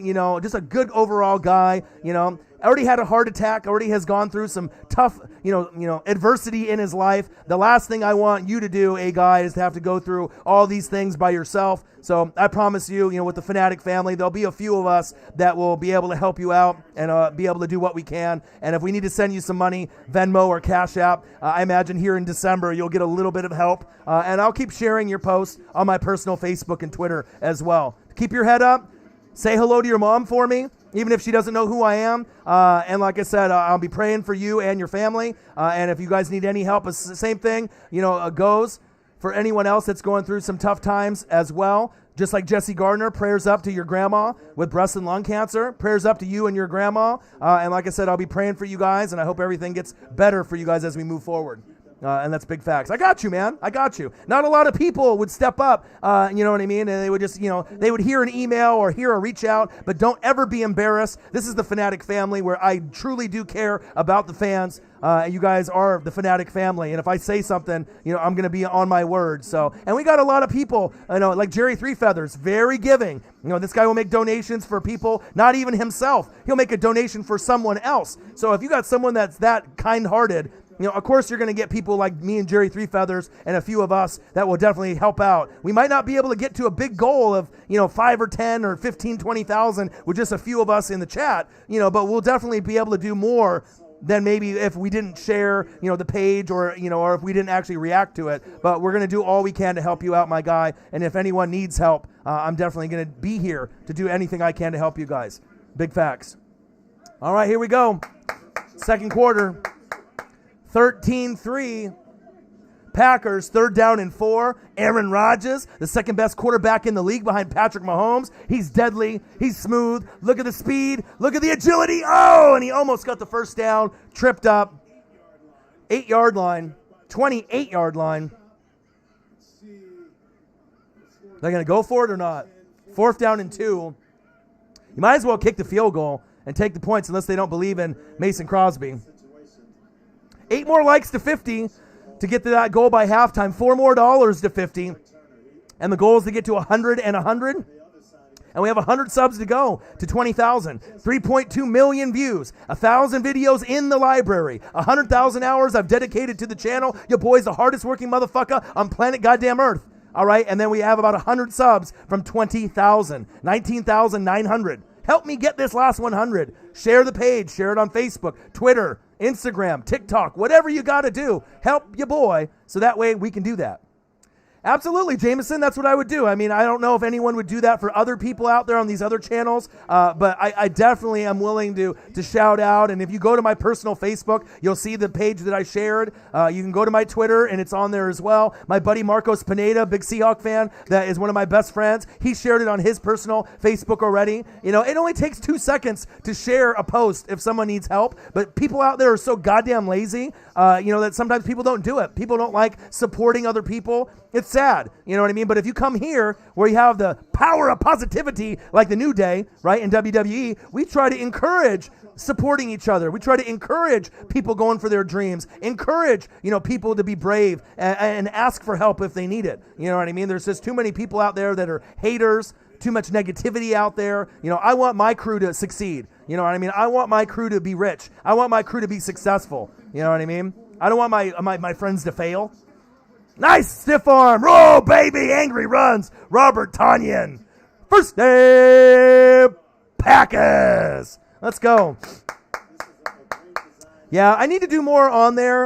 Like I said, it's just I'm not going to take a picture of like me eating a sandwich, on Instagram. I usually try to do it for like big accomplishments. Like once we hit 20,000, I'll be on there as well. But yeah, I'll try to post a little bit more on there. Like I said, since I'm the one that's pretty much doing the Facebook, the Twitter, the YouTube channel, I'm reading, I'm doing research, I'm doing film study. So like I said, it's sometimes with time it gets challenging, but I can put in some more work. So I definitely will try to do that for you. Absolutely. All right, Aaron Jones hitting the outside. Oh, big hit. 13-3. Danny Trevathan. That was back with like the Broncos. That was like a no-fly zone kind of hit when they had that elite team with Peyton Manning. Look at him read. Go left. Take a little hesitation. A little hezzy. Bang! Big hit. Let's go. Yeah, Nathan Dotson, what'd it do? Yeah, they did have some nice jerseys, but you know what was nice is Patrick Mahomes and Tyreek the Freak Hill. That's nice. That's Super Bowl quality. Tampa Bay, pretender. Kansas City Chiefs, contender. I agree, Randall. I agree. 100%. I'm excited, man. The NFC is really wide open. You know what I mean? There's going to be a lot of wiggle room, but I mean, you can definitely tell as we're going into December who the top dogs are. There's always going to be some upsets in the playoffs, but the top dogs, Saints, Rams, Packers, okay? And then you got who? The Chiefs, the Steelers, the Titans. And if I didn't name your favorite team out of those 6, chances are you probably don't really have a shot, this year to win the Super Bowl, but you could make some damage. We'll have to kind of wait and see. You never know with these wild card teams and the other teams, anything can happen in a one-game playoff. Rodgers, scrambling, gambling, floater. Touchdown, Packers. Allen, the Lizard Lazard. You see how he makes everyone better? He never freaks out. He can do the sidearm pass, the no-look like Mahomes. He can do everything that Mahomes possibly can do. And this might be the only guy that could do the certain throws like Patrick Mahomes can do. Aaron Rodgers is having one of the greatest career seasons of his entire life. His awareness to the game, he's like an elite point guard. He reminds me of like a John Stockton. He sees the field in a way that no one else sees it besides maybe Patrick Mahomes. He makes everyone around him better. He's a leader. He doesn't get flustered often. Extra point is up, and it's good. It's just a joy to watch. And think about this. This Bears defense is actually like a top 10 D. Aaron Rodgers is that good, right? Where Tampa Bay struggled with Tom Brady trying to get the ball downfield. It shows you how big of a difference Tom Brady is and Aaron Rodgers is. It's not even close. You know what I mean? That's why even though their defense is suspect, if you can put up points like this, you can still make it to the NFC Championship game and possibly a Super Bowl. Now, if it's the Packers and Saints, it might be a little bit tougher. Jerry Three Feathers, bang! Appreciate it, my guy. Who Dat Nation in the building, some of the most generous fans on planet Earth. And you know what? It really means a lot. Now we're at 6 more likes to 50. We're at halfway to our goal at $50 in donos.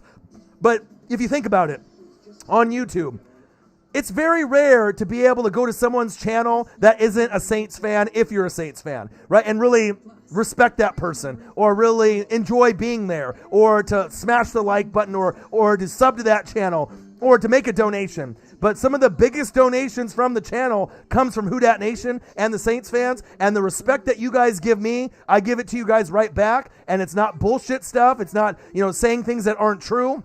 We call it right down the middle, and I really appreciate it. If I really had to think about it, I would rather have Saints fans like I do have in this channel than to have you Saints fans replaced with Buccaneer fans. Because, I mean, anyone can be a Buccaneer fan with me, based off if we win, we lose, that's fine, right? But to actually have the number one rival to your team, based off the Panthers and the Falcons not really being that good this year, right? But to have the number one rival to your team besides maybe the Rams, based off the history you guys have had the last couple years, right? And then you guys to respect me that much, to be able to come into the room, show love to your boy, to be able to do what you guys do, I really do appreciate you guys, very, very much. You know what I mean? Like, I remember every single one of y'all, and it's a cool relationship that we have. I doubt you have that relationship on any other YouTube channel that's out there. So you guys are the best fans on planet Earth. 20-3. Did you? Nice, Jerry. Did you go to the GoFundMe? So it won't let me put the link on there. But if you go to my Twitter, let me see if you guys have Twitter here. Let me put my Twitter in here. Walmart plus 4K Sky Cam with Zoom in Tony on that good Packer offensive line. And they have done a great job today. Not only the line, but everybody involved. You see Robert Tunyon, the tight end. All right, so if you go to my Twitter, OrionNWSF, and you scroll down to my feed, it'll be NW space sports space fanatics. But if you just put in OrionNWSF, right, that'll get to my Twitter page. And if you scroll down on a couple posts, you'll see a guy, handsome guy with the GoFundMe there, right, Raiders fan. And if you go there, you'll be able to click on the link there or on my Facebook page, right? I'll put it in the description afterwards, but we'll try to get a few donations on there as well. Jerry Three Feathers only on Insta. And then, like I said, a guy, if you end up having a Venmo or a Cash App, I would recommend getting a Cash App. And if you want to do that and email me, it'll be like $ and whatever you make your username, and it links to your bank. If you do that, then we can also send money that way to you, and it goes directly into your bank account, like immediately by just pushing a button. So if you have a smartphone, an Android or an iPhone, it's very easy to download and hook up. It doesn't take a long time to do it. So I got Cash App, so if you download it, download Cash App on your phone. It's secure. Like I said, it'll be linked to your bank. And then, like I said, once you get your username, we can end up helping you out too as well. Aria in the building. What to do? Tough game for the Rams. Absolutely. Tough game for my Bucks. Tough game for my Bucks as well. But you know what? It's the NFL. Anybody can beat anybody on any given Sunday, Monday, or Thursday. And that's big facts. Still think that the Rams are the real deal. So I still think the Rams are the real deal. Yeah, the Niners are a rival team. And think about it. Kyle Shanahan's one of the best coaches in the league. I don't give a shit what you say. I mean, a lot of people want to hate on him. Ooh, incomplete. You know what I mean? But just like Sean McVay, Kyle Shanahan is brilliant. You know what I mean? He's an amazing play caller. Yeah, you lost 28-3 with Matt Ryan. A lot of people would have lost against Tom Brady and Bill Belichick in that Super Bowl. Yeah, you lost the Super Bowl last season, right, to Patrick Mahomes. No shit. Anyone would have lost to goddamn Patrick Mahomes. He's the greatest quarterback I've ever seen ever on planet Earth, ever. All right, so you know what I mean. If we get to a point, right, where Matt Ryan or Kirk Cousins goes to the Niners, it's going to even be more interesting, especially Matt Ryan if they end up getting him over and Kyle Shanahan has him, because Matt Ryan had his best season with Kyle Shanahan. But don't be discouraged losing a game like that. That does not mean that the Rams are not a good football team. It's a trap game, and anytime you play a team in the division, anything can happen. Ooh, pushing. A scramble, a little shit talking. But I love you guys. I appreciate you guys. You guys are the best fans on planet Earth. Chicago Bears versus the Green Bay Packers. Live play-by-play and reactions with your boy Ryan and the Northwest Sports Fanatics. Make sure you guys subscribe to the channel. Smash that like button either now or on your way out. Donate to your boy if you can, either on here, patreon.com/NWSF or a GoFundMe. And if you're looking for merch, Northwest Sports Fanatic merch, link is below every video on our YouTube page. Follow us, Facebook, YouTube, Twitter, Instagram at NW Sports Fanatic. Skip Bayless says if he's not in the song, it's trash. You got to let him know. It's Drip Bayless all day, all night. It's all about Drip Bayless. He's crazy. He only thinks Cowboys. He doesn't care about anything on planet Earth besides Dak Prescott. Uh-oh, Trubisky. Oh, a scoop and a score. Touchdown, Packers. Wow. So sometimes defenses step up. Sometimes defenses get rocked. And then, hey. Okay, baby. Man, and the Bears actually have a good defense. Look at that. Popped the football out. He said, thank you very much. Let me scoop and score it. The Green Bay Packers are legit. He said the Cowboys are winning the Super Bowl this year. See, and you can have a good game like this, and sometimes people love to overreact, like on Pat McAfee's show, Overreaction Monday, right? Everyone loves to overreact week to week based off what happens. Extra point is up for Mason Crosby, and it's good. But it shows you, man, anyone can beat anybody on any given Sunday. But like I said, the playoffs is a whole nother animal. We're the only sport that doesn't have a 7-game series. This is not the NBA. This is not the NHL or the MLB. Like, if you have one fucking bad game, your season can be over. So, and that's big facts. But we have 3.2 million views and counting. I'm really proud of that. 1,000 videos plus in the library. I'm very proud of that. I put in 100,000 hours on the channel. That's dedication if I've ever heard it. All right, and then we're about 100 subs away from 20,000, 19,900. So we just need a few more subs to be able to get to that point where I can give away NWSF hoodies, some video games, just a little bit of extra NFL jerseys, some merch. I really want to get to that point, before the season ends, obviously, so that way that we can kind of leapfrog and get into the matrix, and then hopefully we can gain more subs by just being at 20,000. I know we're going to eventually get there before the season ends, but I'm grinding like a motherfucker. $39.99 NWSF hoodies available for purchase. Show some love for your boy. They're inexpensive. They're really comfortable. You'll be repping the brand, the NWSF brand. Antisocial Trey, that's a good question. You either are dedicated to the channel or you are not. So the channel must go on. Your boy is the hardest working motherfucker on planet Earth. No one will ever outwork your boy. Full-time job, no fucking problem. Full-time YouTuber, no fucking problem. Your boy's gonna give you the knowledge. I'm gonna give you straight facts. I'm gonna call it right down the fucking middle, and you're gonna have fun. Big facts. 100 more. 100 more. 100 more subs to be able to get to 20,000. We got the Chicago Bears versus the Green Bay Packers live play-by-play and reactions with your boy Ryan and the Northwest Sports Fanatics. Make sure you guys subscribe to the channel. Smash that like button either now or on your way out. Donate to your boy if you can, either on here, patreon.com/NWSF, or our GoFundMe. And if you're looking for merch, Northwest Sports Fanatic merch, link is below every video on our YouTube page. Follow us, Facebook, YouTube, Twitter, Instagram, at NW Sports Fanatics. All right, here we go. We have 3 more likes to be able to get to 50. So we're almost there. We're already at $50 in dono. So we need to get to 100 and 100. And we have about 100 subs away to be able to get to that point. And I want to go over some of the scores in the games today. So we have obviously this score, 27-3 Packers, shocking, right? Falcons 43, Raiders 6. Unbelievable. You're not going to see the Raiders play this bad. The Falcons took over that game from the very beginning. But it's a week-to-week business, all right? Bills 27, Chargers 17. A little bit of a shocker to some, but Bills were at home. Justin Herbert's great, but he can't do it alone. Giants 19, Bengals 17, no surprise. Titans 45, Colts 26, a rematch, a punch in the mouth to those people that thought the Colts were going to sweep the Titans. Get out of here.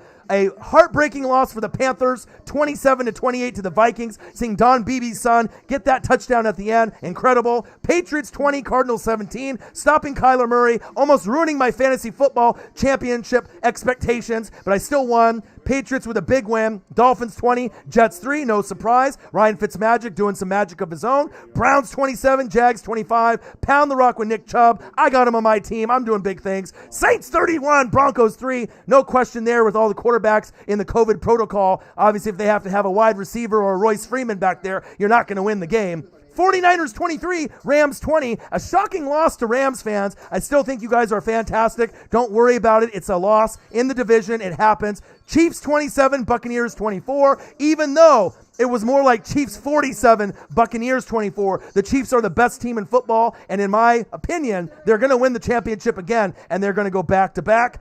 Just like Drake said, back-to-back. Texans 41, Lions 25. It's like the 4th or 5th loss in a row on Thanksgiving. They need Barry Sanders back. They need Megatron back. They need everything back. Washington football team 41, Cowboys 16, an ass whooping for the ages. I love seeing Washington win. And then we got the Seahawks and the Eagles on Monday night. I anticipate the Seahawks winning that game, but we will see if Carson Wentz plays or gets benched in the first and second quarter and they go to Jalen Hurts. We will see. And then we got Ravens and Steelers primitively, all right, for Tuesday at 5, but we don't know with all the COVID. Now Mark Andrews has got COVID, Lamar Jackson, a good chunk of the Ravens players have COVID. I hope that game does not get canceled. Well, we're in week 12, and we have not had one game get canceled so far, so the NFL is doing a fantastic job. We'll see if that happens or not, but I'm hoping that game will continue. And we won't have to worry about rescheduling anything. So we will see. 3 more likes to 50, $50 more to a hundo. We are almost at our goal already. You guys are the best fans on planet Earth. I love you guys. I appreciate you guys. And like I said, we have about 100 subs to go. Let me take a quick look to see where we're at, because it kind of fluctuates sometimes with these troll accounts. You know, where we were at 1.99 away. And then it went up to like 110. So obviously someone had maybe, 10 or 12 troll accounts and we got there. So it looks like at this point we're 110 away. So we're at 19,890. So, hopefully we can get some YouTube recommendations like we did earlier in the matchup. Because anytime the stream goes up above 60 and it's at 75, 100, 150, 200, that's when YouTube is recommending the video. And then obviously you get people coming in. And if you see the chat, go up past 50, 75, 100, make sure you let them know in the chat, that this is the best for NFL coverage. So that way we get these people not to leave, that they can watch the stream, join the Fanatic family, right? And that way we can get more subs and we can finally hit this 20,000 so that way I can start doing a giveaway. I really want to start giving away these jerseys. I would love to be able to give away some sewn jerseys, screen print jerseys, NWSF hoodies, some Cash App money, some NFL hats, T-shirts, a lot of different things I have on mine. Video game systems, video games if I can find them. I definitely want to be able to do it. I appreciate you guys very, very much. Kip in the building. What to do? Green Bay Packers, Chicago Bears. Live play-by-play and reactions by the best on fucking YouTube, your boy Ryan and the Northwest Sports Fanatics. Make sure you guys subscribe to the channel. Smash that like button either now or on your way out. Donate to your boy if you can, either on here, patreon.com/NWSF or our GoFundMe. And if you're looking for merch, Northwest Sports Fanatic merch, link is below every video on our YouTube page. Follow us, Facebook, YouTube, Twitter, Instagram, NW Sports Fanatics. Nice throw by Trubisky. First down, Bears. Shotgun set.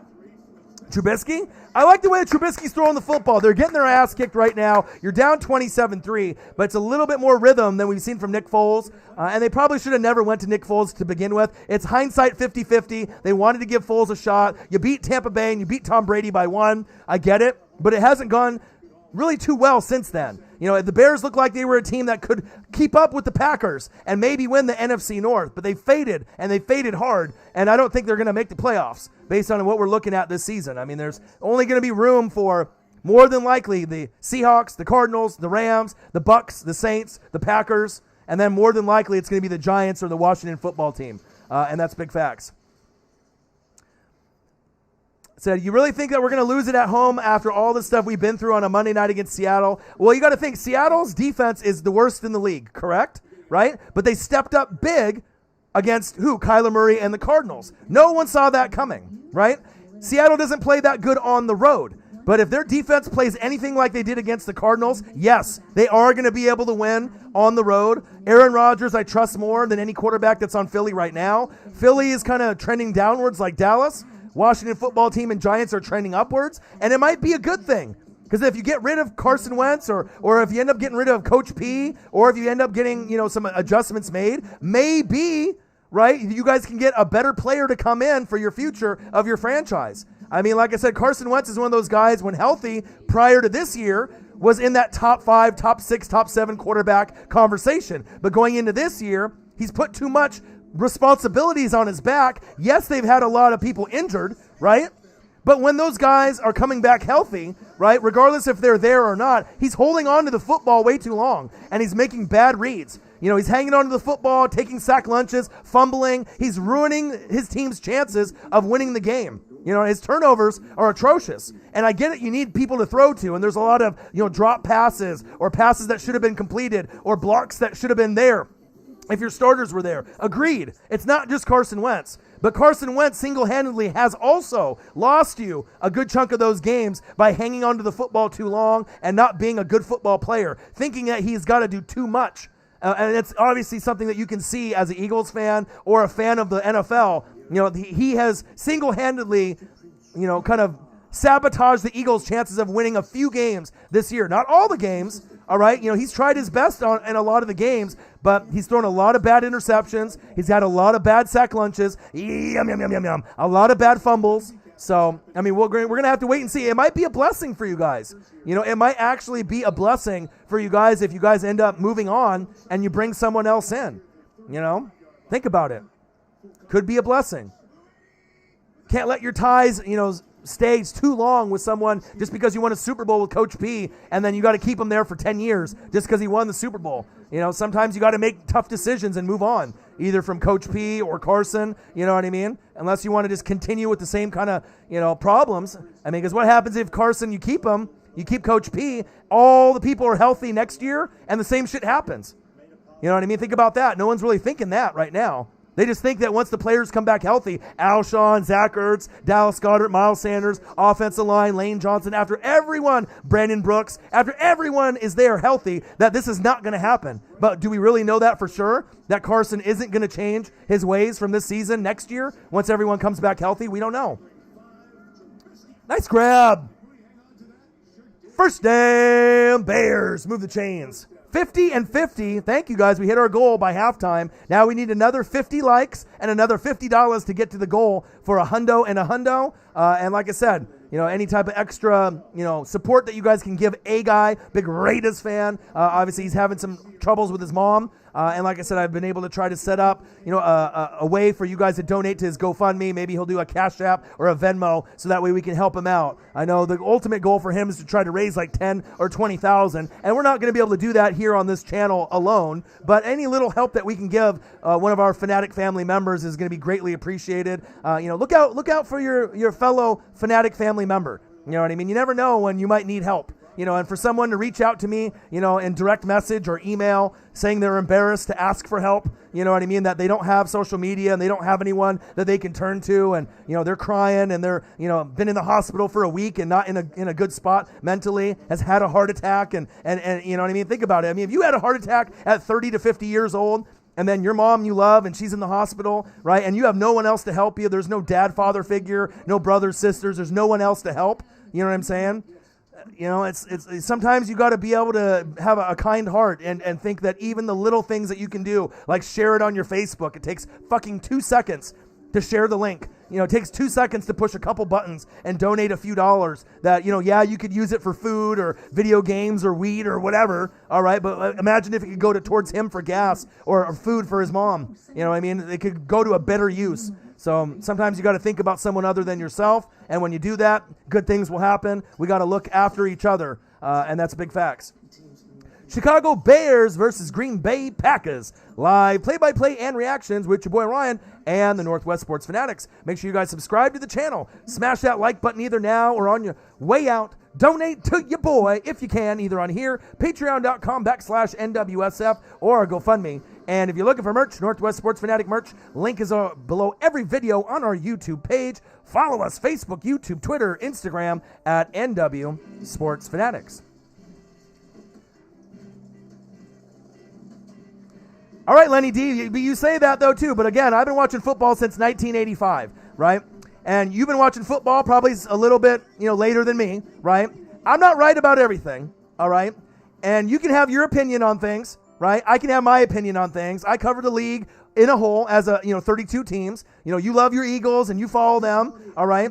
And obviously, with the way that they've been drafting, right, with Howie Roseman and Coach P and Carson Wentz, it hasn't really gone well. You guys could have had Justin Jefferson. You didn't pick him. You guys could have had DK Metcalf. You couldn't pick him, right? You went to a different direction with Raygor. Obviously, that was the wrong pick, all right? Carson Wentz, right, might not be the answer. I know it's tough because you ended up getting him, right?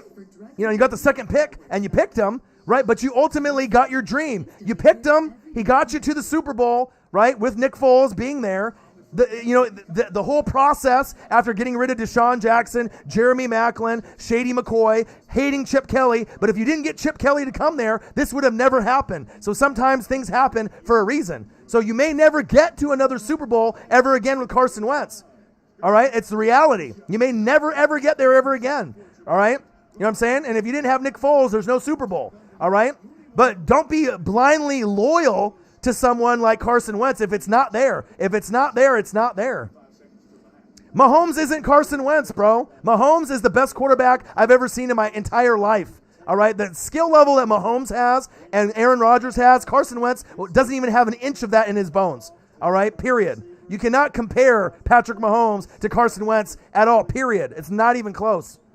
All right? Patrick Mahomes is not going to have a season like that because he's a smarter quarterback and he's not going to make those dumbass decisions hanging on to the football. Some football players are smart, some not so smart. All right? Some know when to throw the football away. Some take sack lunches. Some throw bad picks, right? You know what I mean?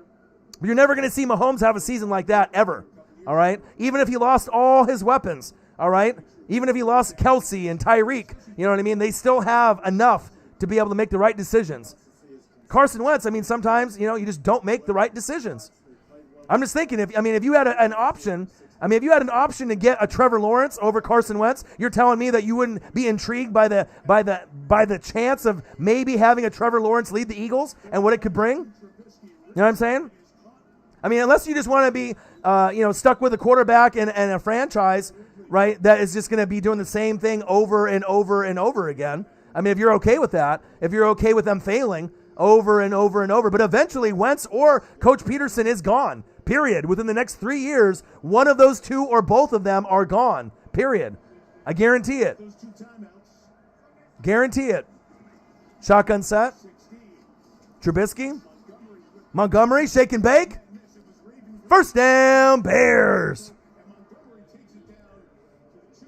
Wentz does not look good. Wentz looked good, for a couple years, you know what I mean? And then he's gotten the injuries, right? And then this year, put way too much on his plate, right? Spider Burns, baby. I'll follow you back, my guy. I got you, Justin Shore. I got you, Panthers fan.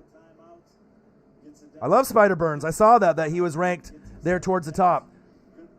Yeah, sometimes you just got to bite the bullet, you know what I mean? It's like Jared Goff. Like if Jared Goff was doing the same thing for the Rams, I get it, it's the first pick. It hurts when you get rid of a guy that's a first pick or second pick, but sometimes you're not going to have a career like an Eli Manning or a Ben Roethlisberger or a Phillip Rivers where you have the same fucking quarterback for 15 years and everything goes relatively great. Sometimes you got to give up on a guy and you can't hang on just because he was a first or second pick overall. Sometimes it just doesn't work out. Keeper? Oh, he got blasted. Looks like the Bears are going to try to score here before halftime. But sometimes you got to make tough decisions. But, if you're going to be in a league, depending on if Alex Smith is going to lead, the team for Washington, Dak Prescott more than likely for the Cowboys, right, with the Giants and Danny Dimes. We don't know how long that experiment's going to last, all right?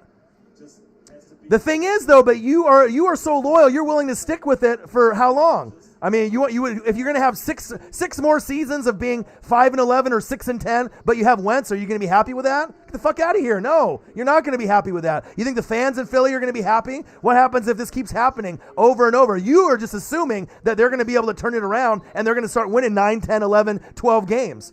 All right, that's the reality. You are assuming that the Eagles, right, are going to turn it around and be the top dog in the NFC East. But what if you're not? What if the Cowboys get better with their defense and they make big changes? What if they move on from Dak Prescott? What if the Washington football team moves on from Alex Smith? What if the Giants get better, right? You know what I'm saying? Like, you just can't assume that the Eagles are going to be set with Doug P. and Carson Wentz just because you guys won a fucking Super Bowl, all right? But who's more likely to go, the GM or the head coach and Carson Wentz? Howie Roseman ain't going nowhere. All right, as you know, with the franchise and the team, more than likely, it's going to be Coach Peterson or Carson. And in all reality, more people have more acceptance with Coach P than Carson Wentz because a lot of people aren't even on Wentz, and it's been like that for a while. Even big Eagles fans, they're you know what I mean. A lot of them like Nick Foles more. More of them want to give Jalen Hurts a shot. If that's the truth, you know what I mean. Everyone would be on Carson's bandwagon, but they're not. Let's think about this for a second. Shotgun set. Incomplete. And Kuzman's got it too. Half the Eagles are on old player contracts. It's hard for them to get young again, and they don't want to be in rebuild mode soon. And Zach Ertz wants the money, right? And Zach Ertz wants the money, and you might not pay him. And you're going to be like, fuck you, move on. And then you got Dallas Goedert. But the whole dynamic of the team isn't the same. You don't have the four horsemen, right? You don't have Jay Ajayi. You don't have fucking LeGarrette Blount. You got Miles Sanders, but he's more of a change of pace back. You know what I mean? He could be the starter. But imagine if you had LeGarrette Blount there and Miles Sanders was the change of pace back. Things would be a lot better. You know what I mean? Alshon's injured. He's getting older. D-Jax is getting older. Ray Gore hasn't done anything, right? J.J. Arcega-Whiteside is on the milk carton. The offensive line is banged up. You know what I mean? It's like you can't really keep your guys healthy right now. Fletcher Cox ain't getting any younger either, all right? I know it's hard to stomach that sometimes, moving on from somebody, but touchdown Bears! Mitchell Trubisky getting to the ball to the best wide receiver on the team and a top 10 wide receiver in the league. Very underrated, Allen Robinson. It's cool if you want to be loyal to the soil. All right? If you want to be loyal to the soil, but they already fucked up by missing out on opportunities for Jefferson, right? DK. But the thing is, even if you got Jefferson or DK, they wouldn't have had the same kind of impact for your team like they have for the Seahawks and the Vikings. It's about coaching. It's about play calling, right? And being able to get the football to them. Yes, they're talented, but you got to be able to get them the football. And if they were on your team this year, they're not going to be putting up the same kind of stats. Extra point is up. And it's good. They would still be pretty good, but you're not going to see the same type of show-out performance like you've seen from Jefferson and DK. Because Wentz didn't have time to get him the goddamn ball. And that's facts. Yeah, and think about this. If Wentz is so coveted, how come no one really wants him? You know what I mean? It's like, if you put Wentz on the market, do you really think there's going to be a lot of people, Lenny D? They're like, yeah, I want to fucking invest $100 million in this guy. Like, even though he's been injured, or maybe the players around him, it's their fault. It's the coach's fault. It's the players that are around him, the O-line, and it's the wide receivers and the running backs' fault. Out of all 32 teams, do you really think that anyone wants Carson Wentz? Think about it. Even the Jags and the lower teams would rather go Trevor Lawrence or Kyle Trask from Florida. They would rather go with someone brand new based on someone that in the league perception is washed up, damaged goods, maybe not can stay healthy for the rest of their career. And if he does stay healthy, maybe he can't make the right decisions anymore. You see what I'm saying? You know what I mean? I mean, still, when he was healthy, a great player, but it seems like he's kind of on the decline. You know what I mean? If he ends up staying healthy, great, but... So I'm telling you, Orion, I know you're a sports guy, my guy, but we let Wentz walk. Frank Reich snatch his ass right up. Right. But it's about coaching. I mean, who's a better coach, Frank Reich, right? Or Coach P? See what I'm saying? Kim Hayes in the building. But, like I said, it's hard to move on. I mean, look about me with Jameis Winston. I mean, I picked him number 1 overall, but he didn't pan out. Marcus Mariota, number 2, he didn't pan out. You know what I mean? Some guys didn't really pan out. I mean, Jared Goff got to a Super Bowl. They're still a contender, right? But they didn't win. You guys got to a Super Bowl, but you didn't get there with Wentz. You got there with Nick Foles, but he was a part of it. You know what I mean? So sometimes, with the legacies, just getting to one Super Bowl and winning, maybe that is the legacy, and he did his part. But if you move on and get someone else, Kyle Trask from Florida, you get like a Trevor Lawrence. I mean, you got to look at the future. Sometimes, you're not going to get a guy that's going to last 15 to 20 years on one team. You know what I'm saying? All right, but that's what I'm saying. But I think you're just too in love with this Carson Wentz. You know what I mean? A lot of Eagles fans have too much loyalty. You know what I mean? The whole idea of getting Carson Wentz was getting to the Super Bowl, and you guys got there and you won. All right? But you guys have these like fantasies that you were going to win 2, 3, 4. You were going to become the new dynasty in the NFL. And obviously you're starting to realize that might be the only one that you guys ever fucking get. You might not ever get another Super Bowl in the next 30 years. You know what I mean? Sometimes it's a harsh fucking reality, but with the way that the NFC is, I mean, it's possible you guys get there again, but it shows you how tough it is to be able to get to an NFC championship game, let alone win and get to the Super Bowl and win. It's not easy, especially how hard it is and how competitive it is in the NFC. That's facts. It's like my Tampa Bay Buccaneers. I knew back when I had John Gruden that might be the only Super Bowl I get in my lifetime. If I live to 100, all right, I might not ever get another one. And that's not me being, just like not believing. It's just I know what kind of team I needed to have to be able to be a champion, and that's bottom line.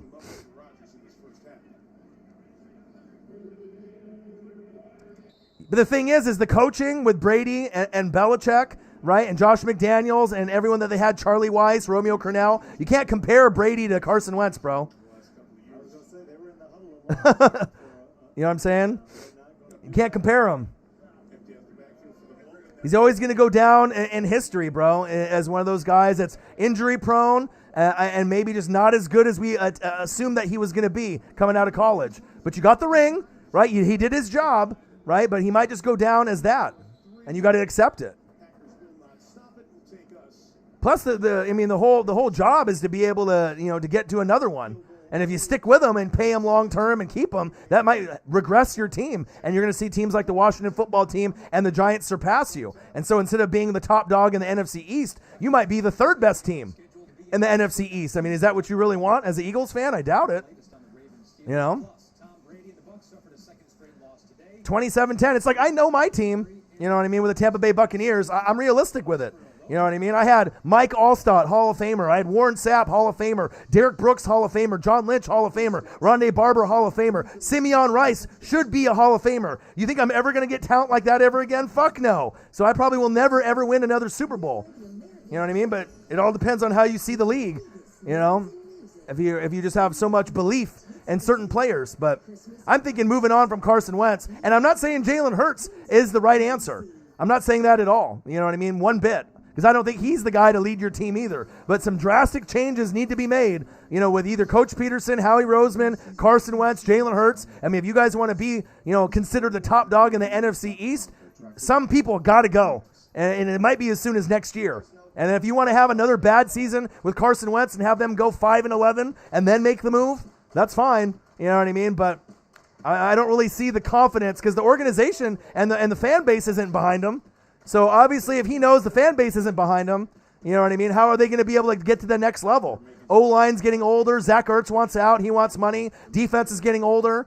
People don't even really think that they can believe in Carson Wentz. They're already talking about Jalen Hurts, and they've been talking about it for a long time already. You know? One for you, one for me. Yeah, but the thing is, I think it's going to be more than just one bad season. Ask any fan that's not an Eagles fan if they would pay money, right, for Carson Wentz. If they would want that player to lead their team. And I almost bet you out of everyone that is a fan, no matter of what team it is, you know, Washington, the Giants, Tampa Bay, Rams, you know, the Colts, no one wants them. No one wants him. Eagles fans are stuck with him, and then you have to ride or die. But at some point, that loyalty's got to go away because no one wants him. No one is going to pay him money. No one would want him as a starting QB. And even if the lower teams were interested, like the Jags, they would rather be like, fuck no, I want Trevor Lawrence, because you'd rather take your chances on a young kid and see if you can develop that, you know, that next Andrew Luck type of talent. And that might be hard to hear and hard to stomach, but that's the reality. I think a lot of people feel that way. They may not tell you that, all right, but I call it right down the middle. I know what fans are thinking, you know, and the perception of certain players. You know what I mean? Is it possible that he rebounds his career, goes to Pro Bowls, and ends up being a top 10 quarterback again? It's possible, but I think it's more likely that if he stays with the Eagles, it's just going to go downhill. He might have to go to another team to be able to revitalize his career. He might have to go to like a Patriots, right? And then maybe if you go to a team like that with structure, maybe he could revitalize his career, but I don't think it's going to be with Philly. Just saying. Go to NFLshop.com and gear up. Is it $1? It's a women's football league. 27-10. Yeah, that was awesome to be able to see the female kicker. Said, why didn't Philly keep Foles and trade Wentz? And see, even that, I don't know if that would have been the right answer either, because Nick Foles is not a true number one. Nick Foles is kind of like a journeyman, but he's like a poor man's Rich Gannon, because even Rich Gannon, when he got passed around in Brad Johnson, they could actually start and lead a team. Nick Foles, I feel, can't really lead a team as a true number one. He's a substitute teacher, all right? Wentz was the teacher, right? Nick Foles was the substitute. And when the substitute got in there, right, he did a pretty good job, you know, and for filling in. But anytime you give him responsibility as the number one guy from the very beginning, it's too much pressure. You know what I mean? It seems like he's not the guy. I wouldn't want to invest in Nick Foles, personally. I'd rather go for a rookie. You know what I mean? I'd rather go for an experienced vet, someone else. You know what I mean? Some guys got it, some guys don't. I mean, not everyone's going to pan out. Sometimes you cap out in college and you hit your ceiling. You know, look at LaMichael James and DeAnthony Thomas. Beast mode in college. My two favorite players, two of my favorites of all time at Oregon. But did they really do anything in the pros? No. You know what I mean? They were amazing in college. You saw DeAnthony in the Rose Bowl. You saw him do his speed. But did he ever pan out to be Tyreek the Freak Hill? Not even close. Did LaMichael James end up being, you know, that next, you know, transcending running back like an Emmitt Smith or a Barry Sanders? No. You know what I mean? And he was amazing in college, but sometimes you just hit your ceiling, and that's what it is. Not everyone can be Patrick Mahomes, period. Speaking of Patrick Mahomes, look at him, and this throw to Tyreek the Freak Hill. Some guys, it's a man's game, and that's bottom line. Yeah, but the thing is, if you have Wentz, I'm not sure if you're going to win games, though. Because if the goal for Philly is to get to an NFC championship game, you know, with all the rest of their players getting older, I don't know if you're going to be able to do it with Wentz. Just saying. And that's not me trying to be this a Wentz hater. I'm just trying to give you, proper expectations. If you hang on to him, you might end up losing your chance of getting, back to an NFC championship game sooner than later. You might regress if you keep sticking with him. Just saying. It's coaching. It's a matter of a lot of different things. We got the Chicago Bears versus the Green Bay Packers. Live play-by-play and reactions with your boy Ryan and the Northwest Sports Fanatics. Make sure you guys subscribe to the channel. Smash that like button either now or on your way out. Donate to your boy if you can, either on here, patreon.com/NWSF, or our GoFundMe. And if you're looking for merch, Northwest Sports Fanatic merch, link is below every video on our YouTube page. Follow us, Facebook, YouTube, Twitter, Instagram, at NW Sports Fanatics. And the thing is you can put the blame on a lot of people, but I think with Eagles fans, with you guys, right, you guys got greedy, right? You guys thought since you won with Carson Wentz and Dougie P and Nick Foles, you assumed right away that this is not it. You're going to go again and again and again, and this is going to be like Donovan McNabb when you guys went to fucking 4 NFC championship games, and you guys thought that you were just going to keep going or you were going to get back to another Super Bowl sooner than later, right? Almost every Eagles fan thought that this is the beginning of a dynasty. This is the Coach P dynasty. Carson Wentz is the savior. We're going to go to this Super Bowl and this NFC championship game, right? And sometimes that shit doesn't work out. You got one, right? You might have lost that game in other situations, but played the perfect game and you got it, and that might be it. There might not be another Super Bowl for Philly in 50 years, and you have to accept that. You know what I'm saying? You have to accept it just like I did with Tampa. I knew that I had that one shot to win, and that more than likely I never would win again. You know what I mean?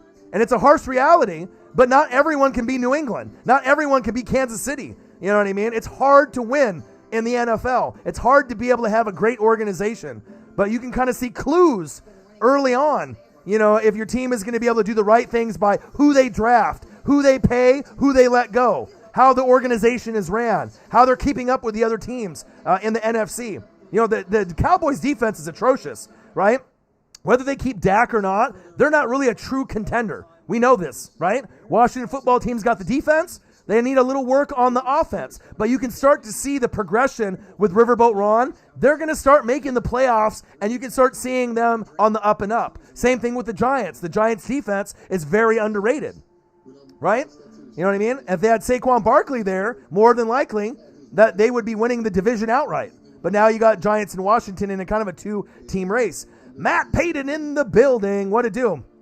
I got your email. I sent it over to the owner of Collegiate Art Designs, and he is going to send your Oregon Duck white chain that you won. We're going to send it to you in Hawaii, my guy. So he's going to give me the tracking number, so he'll probably send that out sometime between Monday and Wednesday, and you'll probably end up getting it here in the next couple weeks. So be on the lookout for that Oregon Duck chain that you won. And like I said, once you do get it, send me an email with the picture of you on it, and then I can forward that picture to the owner, and then maybe we can get you on the website, or just have us, have it in the library for, winners, here on the Northwest Sports Fanatics and Collegiate Art Designs.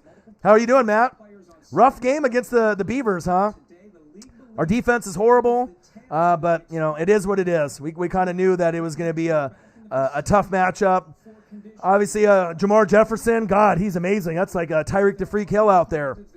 So we knew that was going to be rough. But, I mean, the Beavers have only beaten us twice in 14 years. And why did it have to be this year? I mean, it's one thing to lose to Stanford or Washington State or UCLA, right? But that defense is horrible. I mean, in all reality, we could have been 0-4. That's facts. V-Man, $5, bang, my guy. How long till Tampa, the Jets, and the Saints are out of the one Super Bowl Wonder Club? By the way, honest opinion, who is a better left tackle, Becton or Thomas? Ooh, that's a good question. I like Mekhi Becton a lot as long as he stays healthy. I mean, that's tough. I mean, there's a lot of good left tackles that are in the business, but I think Penei Sewell, once he comes in the league next year, he might end up being one of the best in the league right out the gates. But I like both. I like both. Thomas isn't too bad. Mekhi Becton, is good. Tristan Wirfs, he can play left or right for my Tampa Bay Bucks, is pretty good too. Flex man, yeah, Steelers-Ravens should be still on Tuesday. And then we have the Seahawks and the Eagles on Monday. But sometimes you got to take a couple steps back, but to go 10 steps forward. So maybe they make a tough decision to get rid of Howie Roseman or Coach P or Wentz, and then you take 2 steps back, and then you go 10 steps forward, instead of just sticking with the same, core and just being in mediocrity like the Cowboys of being a 5 to 8 win team. I mean, I don't think anyone wants that, Yeah, but we'll see what happens. So the game is still scheduled, but I mean, Mark Andrews got COVID, Lamar Jackson got COVID, a lot of the players got COVID, James Conner got COVID or COVID precautionary measures. So I'm hoping the game does not get canceled. We'll find out on Monday, tomorrow, if it is or not, but hopefully it's not, because I'd love to be able to see the Seahawks and the Eagles, and then we'll end up getting the Ravens and the Steelers on Tuesday. We got the Chicago Bears and the Green Bay Packers, 27-10. Packers all day, all night. We saw Trubisky with Allen Robinson late, but it's been Aaron Rodgers to anyone who he wants to throw to, including Devontae Adams, and that's big facts. We got the Chicago Bears versus the Green Bay Packers. Live play-by-play and reactions by the best on fucking YouTube, your boy Ryan and the Northwest Sports Fanatics. Make sure you guys subscribe to the channel. Smash that like button either now or on your way out. Donate to your boy if you can, either on here, patreon.com/NWSF, or our GoFundMe. And if you're looking for merch, Northwest Sports Fanatic merch, link is below every video on our YouTube page. Follow us, Facebook, YouTube, Twitter, Instagram, at NW Sports Fanatics. We're at 3.2 million views and counting. 1,000 videos in the library and counting. 100,000 hours I've dedicated to the channel and counting. And we're about 110 subs away from 20,000. So if you guys can support the channel, sub to the channel, share it on Facebook, Twitter, Instagram, TikTok, whatever you guys have, it would be greatly appreciated. Mary Beth Hirsch, who's the coach of the year? Easy. Mike Tomlin, no question. Undefeated at this point. They may not go to the AFC Championship game if they play the Titans. It's possible that they lose before they get there, but more than likely they will get there. They might go to the Super Bowl if it's not the Titans or the Chiefs, but you got to give it to Mike Tomlin. He's one of those guys, 14 years, never had a below 500 season. You can't say that for very many coaches in this league. Very underappreciated. I came from the Tampa Bay circle of coaches, but bottom line, come on, Kip, the Browns coach, over an undefeated Mike Tomlin. Reevaluate your pick. Wrong team, right division, Mike Tomlin. Come on now. No one's going to give the Browns coach the coach of the year. They're playing pretty good football, all right, but they're not playing Mike Tomlin football. They're going to be able to go above 500, all right, being 7-3 or 8-3, right? The worst that they can do is go 8-8, so they're going to get there to be 500, which is great, but you ain't going to get no MVP votes or coach of the year. Tell you that. That's facts. He might get a couple votes, but, Tomlin should be getting a good chunk of them. Andy Reid deserves a lot of love, too. Sean Payton deserves a lot of love. I mean, there's going to be certain coaches that deserve the recognition. Sean Payton in the NFC, Andy Reid in the AFC, Mike Tomlin in the AFC. Vrabel. Matt LaFleur is a good coach as well. Oh, yeah, I love Terry McLaurin. Scary Terry, man. That's why I'm a fan of the league in general.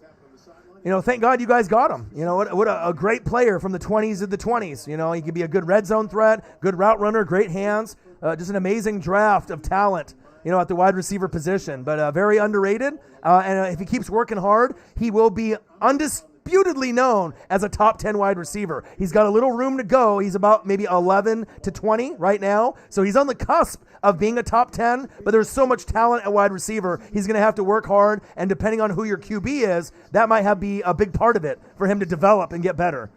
But no matter who his QB is, he puts up numbers. That shows you how great he is, and that's big facts.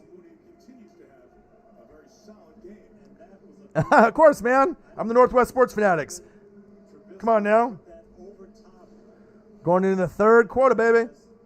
All right, so we're halfway to our goal right now. All right, 27-10. We're at 54 likes, $55. All we need is 46 more likes and $45 more to get to 100 and 100. Your boy covers all 32 teams. The best on YouTube, the Northwest Sports Fanatics. Bang! $5, V-Man. We're at 60, baby. Yeah. Nice. All right, if you were to rank the Saints, Jets, and Bucks Super Bowl champ teams from 1 to 3, how would you rank them? Ooh. Well, I mean, if you're talking about old school,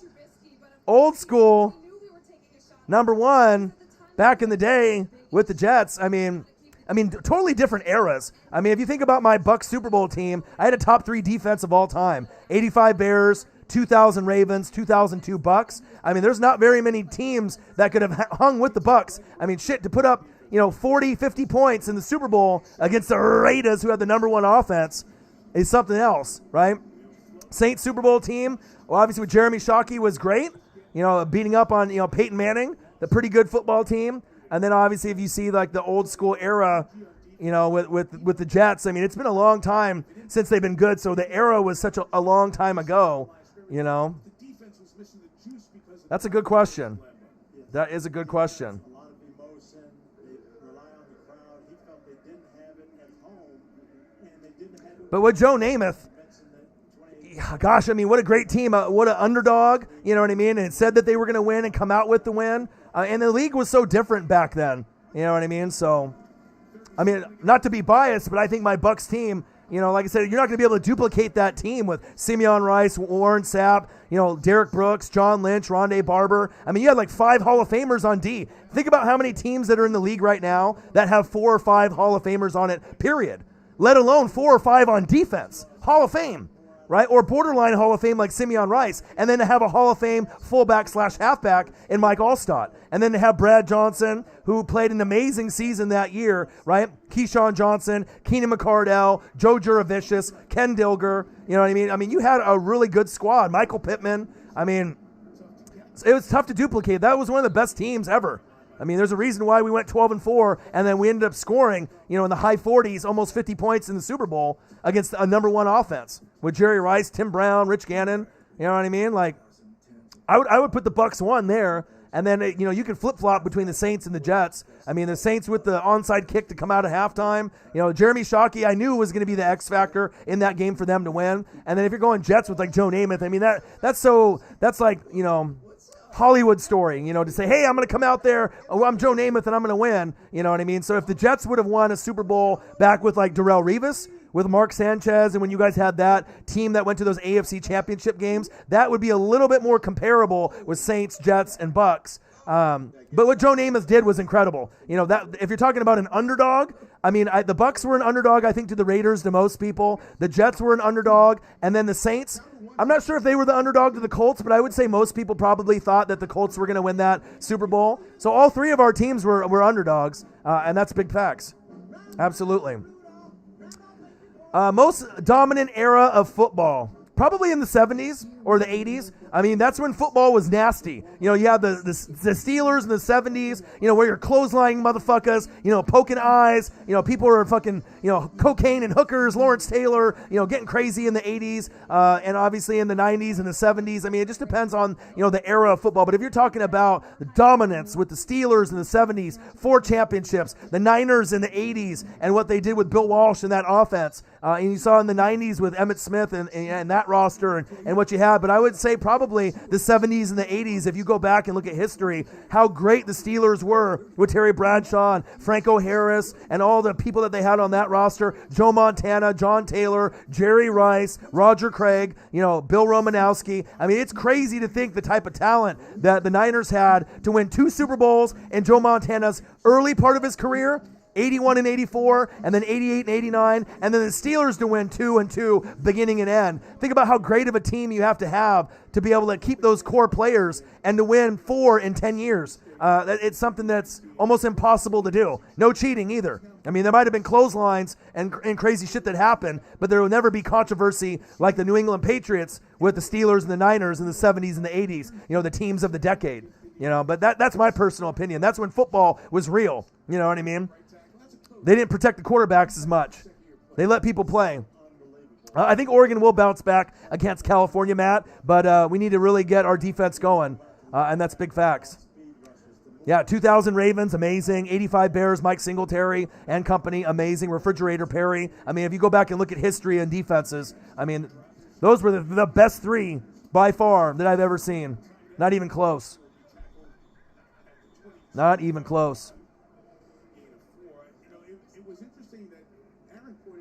Larry Fitzgerald to Jerry Rice. No, because Jerry Rice is the greatest wide receiver of all time. You could argue that Jerry Rice is the best football player of all time. Yeah, there's Joe Montana. Yeah, there's Tom Brady. Yeah, there's Peyton Manning. But if you look at his records and you look at everything that Jerry Rice has done and will accomplish in his career that is completed, no one is going to catch him in those stats. There will be people that catch, maybe Patrick Mahomes catches some of these top dogs like Peyton and Tom Brady, but no one's ever going to catch Jerry Rice. So, you can go Jerry Rice, Randy Moss, T.O., if you want to put, Megatron, Larry Fitzgerald at like 5. But based on length of career. But if you look at Jerry Rice's dominance from beginning to end of career, there's not been anyone as dominant from beginning to end as Jerry Rice. You know what I mean? If you look at what he did, he never was the fastest. He never was the strongest, but he was the hardest worker, with his pregame regimen, his postgame regimen, his off-season regimen, working with his dad, laying the bricks. If you've ever seen the Jerry Rice story, it's amazing. There's not very many guys that I would put in that Jerry Rice category. Just like Deion Sanders is the best corner of all time, Jerry Rice is the best wide receiver of all time. You're never going to see anyone better than Jerry Rice or Deion Sanders, in my opinion, in our lifetime. Maybe one day down the road, there'll be someone that's close. But, I mean, would you put T.O. as good as Jerry Rice? No. Randy Moss, at times, Megatron, if he played a little bit longer, you know what I mean? But, Larry has some stats, but look at like this year and last year and the year before. Has Larry actually been dominant? Larry's fallen off. I mean, Larry can play the game for a long, long time, right? Larry can play for a long time, but is he still effective? Is he still a threat? Not really. I mean, D-Hop is there, Andy Isabella. I mean, they have other weapons, Christian Kirk. But you got to think, Larry Fitzgerald hasn't been an impactful player in a couple years. You know what I mean? So I appreciate the length of career and what he's done for the game with his receptions, but it's like he's hanging on just to try to get a record. But he's not dominant. Jerry Rice was like 43 playing on the Seahawks and still getting fucking touchdowns. You know what I'm saying? Like, if he would have played that Broncos year, he still would have been able to put up probably 5 or 10, personally. Revis, you could say, was close to Sanders, but Sanders was a guy that could cover man-to-man zone. He could play special teams offense, and he could get pick sixes, fumbles for touchdowns. So Revis was more a shutdown corner, but he never could really, get those pick sixes like Deion. So I wouldn't really put Revis there, personally. If you're going to put someone closer to Deion in our era, you got to go someone like Champ Bailey or Charles Woodson. Then you could be a little bit more respectable with those type of names. You know what I mean? But that's me personally. Revis was a great shutdown guy. They didn't throw to him. But I personally think Charles Woodson, Champ Bailey were better. Not as good as Deion. Deion's the greatest. No one's going to be as good as him, in my opinion, based on all the film that I've watched and everything that I've seen. Revis was great, Hall of Fame. But like I said, Champ Bailey and Charles Woodson, in my book, are better, personally. Best player on Saints defense, easy. Demario Davis, a.k.a. the Glue. And we call him the Glue because he holds everything together, period. Rookie Fitzgerald. Fitzgerald was nice. If you watched him at college at Pitt, amazing things. But if you look at Megatron and what he did, I like Megatron more than Fitz overall. And if he would have played longer, I think that Megatron would be number 2 overall. It'd be Jerry Rice number 1, Megatron 2, Randy Moss 3, T.O. 4, and then Larry Fitz maybe 5. You know what I mean? If you really look at the stats and everything that he did, because the most dominant wide receivers that ever played this game were more than likely, besides Jerry Rice and what he did, but as far as just impacting the game, you got to look at Megatron and you got to look at Randy Moss. And we wanted Julio to be in that same kind of category, but he just doesn't get in the goddamn end zone. He's got the body frame, but he just gets injured a lot, and he should be a guy that gets 10 touchdowns every fucking game, or every season, but he just doesn't get those kind of touchdowns. He'll get like 1,500 yards, but like 6 TDs. It's just, he should be a guy that gets like 1,200 yards and 10 TDs or more every season based off that body size, but he just gets hurt too much. But Julio had a shot to be top 5 all time, and he'll be Hall of Fame, but I definitely would take T.O. or Randy Moss, Megatron, or Jerry Rice over him. He's had a great career, but not the same as those guys, personally. T.O. is underrated. It's just that he was hated, AB was the best wide receiver from 2013 to 2018. No one was better in that 6-year period, and that's facts. Yeah, Rivas wasn't on the same. I mean, they didn't throw to Rivas, but Dion was so versatile. I mean, he played special teams, kickoff returner, punt returner, and could get scores, right? If you watched him at Florida State, he could play offense and play wide receiver. You're not going to see Rivas do that. You know what I mean? People didn't throw to Dion in the same way they didn't throw to Rivas because they were scared, right? But the difference is when Rivas got a pick, he didn't get a pick six. He might get a couple yards and then get tackled. Dion, you're gone. He's high stepping to the end zone. I mean, we're talking about the ultimate football player at corner. You're never going to see someone as athletic and confident. And 94 Dion to me was the best. And when the 94 Dion with the Niners, you look good, you play good, and you get paid good. There was no one on that level. That's my favorite Dion of all time, 94 Dion. Everyone gets our best deal, like the amazing iPhone 12 mini on us. Yeah. Fitzgerald was amazing in college, and Fitzgerald was amazing in the beginning. But look at the latter part of his career. I mean, there's a reason why people don't have him in fantasy. He's not even on a lot of people's teams in fantasy. He hasn't really been the same the last couple years. I mean, if you watched him, it's not like he's still getting 10 touchdowns a season. He's not getting like 100 yards that often. So, you know what I mean? Not to shit on Larry Fitzgerald. I mean, he's first ballot Hall of Famer. He's amazing. Great player.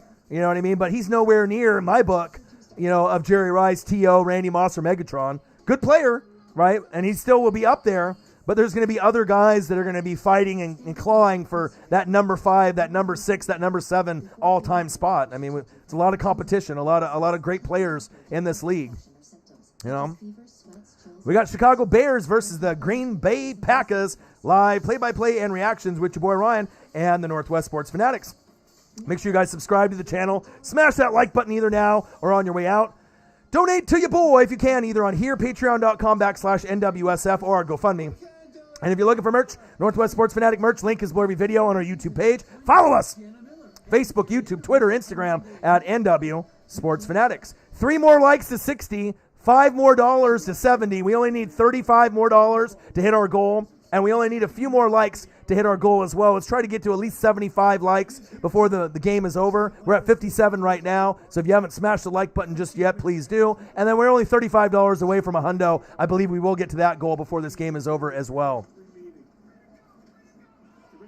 But again, like the way that I, judge players and the way that I see things with the film that I watch, reading and watching film, 4 to 6 hours a day, I really look at the whole career. I'm not biased. I don't have any bias if the guys on my team or not. You just look at the skill set, the hard work, how they are on and off the field, their regimen, you know what I mean? If they make other people around them better, you know what I mean? There's different levels to fandom, as we know of being a fan in the NFL. There's fanatics. There's ones that watch every game to the end, even when they're losing 40-0. There's fair weather fans that watch when their team is only good. There's bandwagon fans that, are hopping on the wagon when the team is good. I mean, it is what it is. You know what I mean? You're going to have different levels of fandom and different levels of players.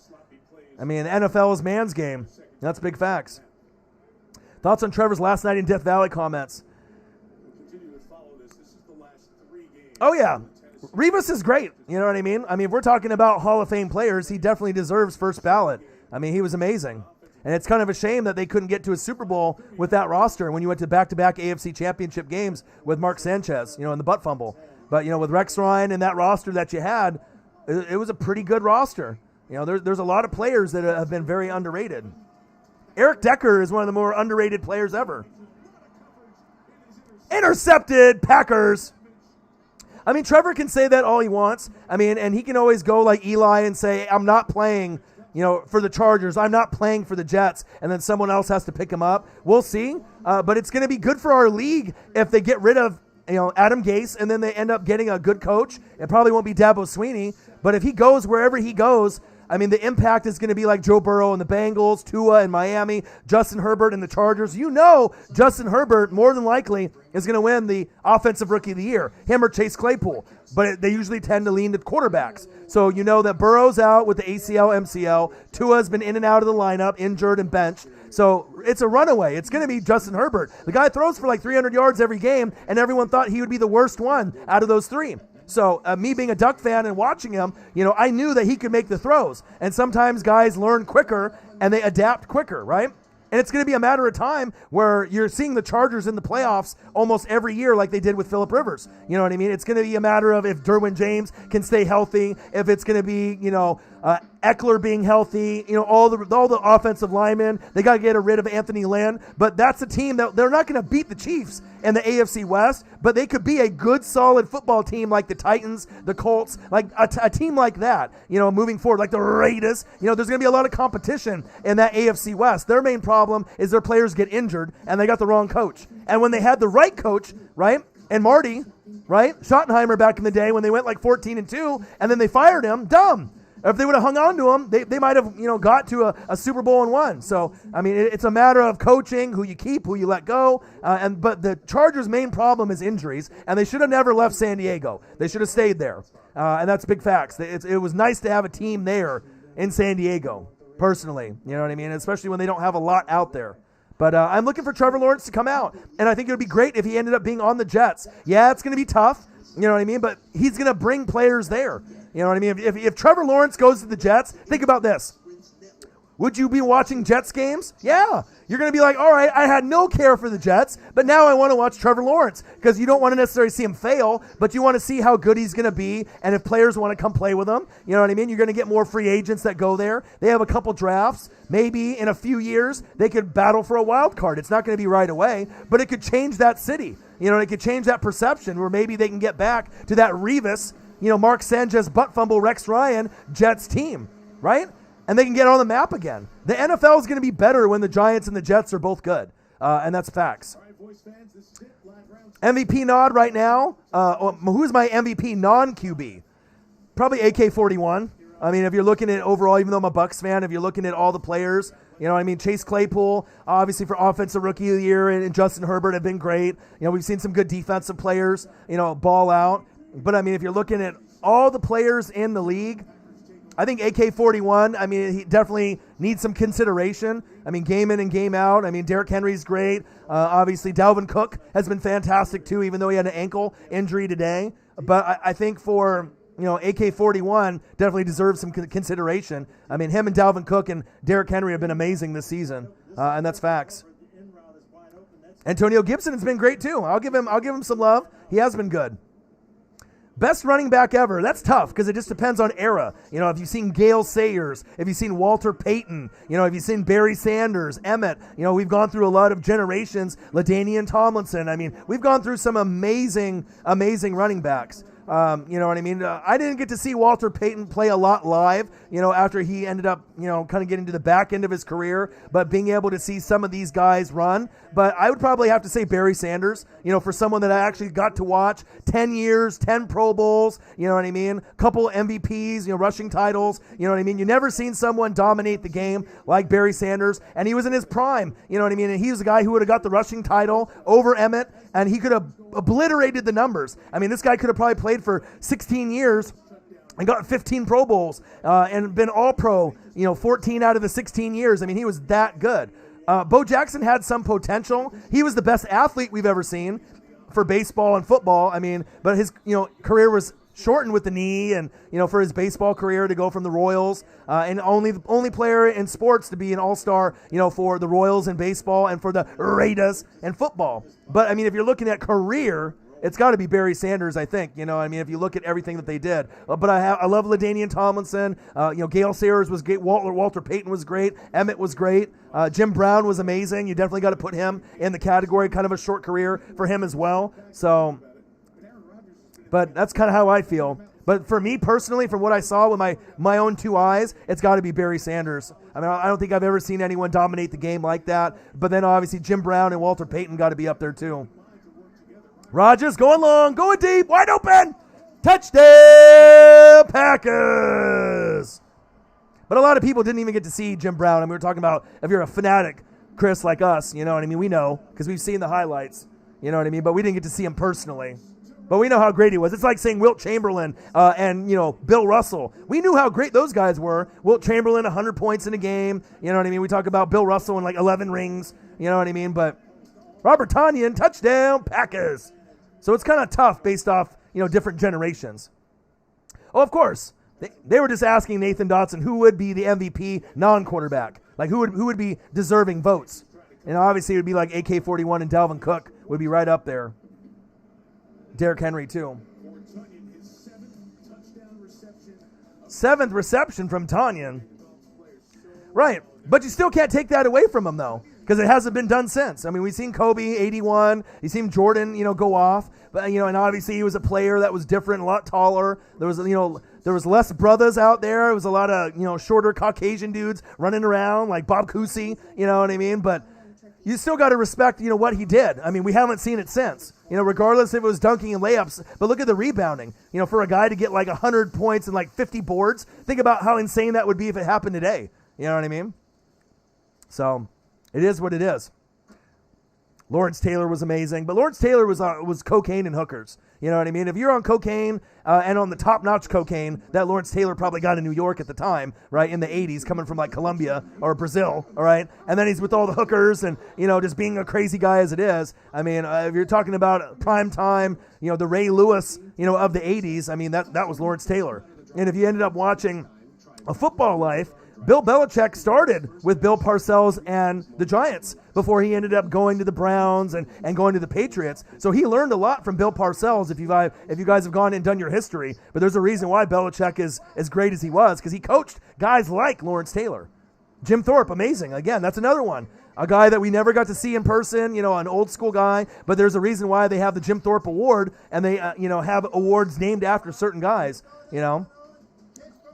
So those kind of questions are tough. If you're, talking about who the best ever, best in what era,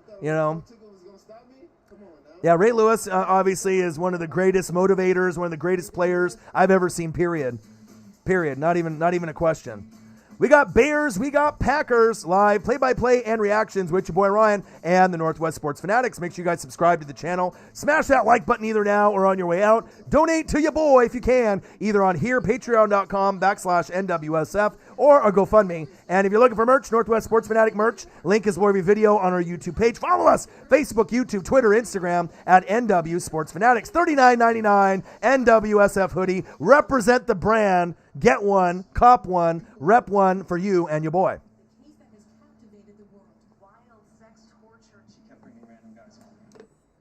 34-10. Joe Montana himself said there's no such thing as greatest of all time.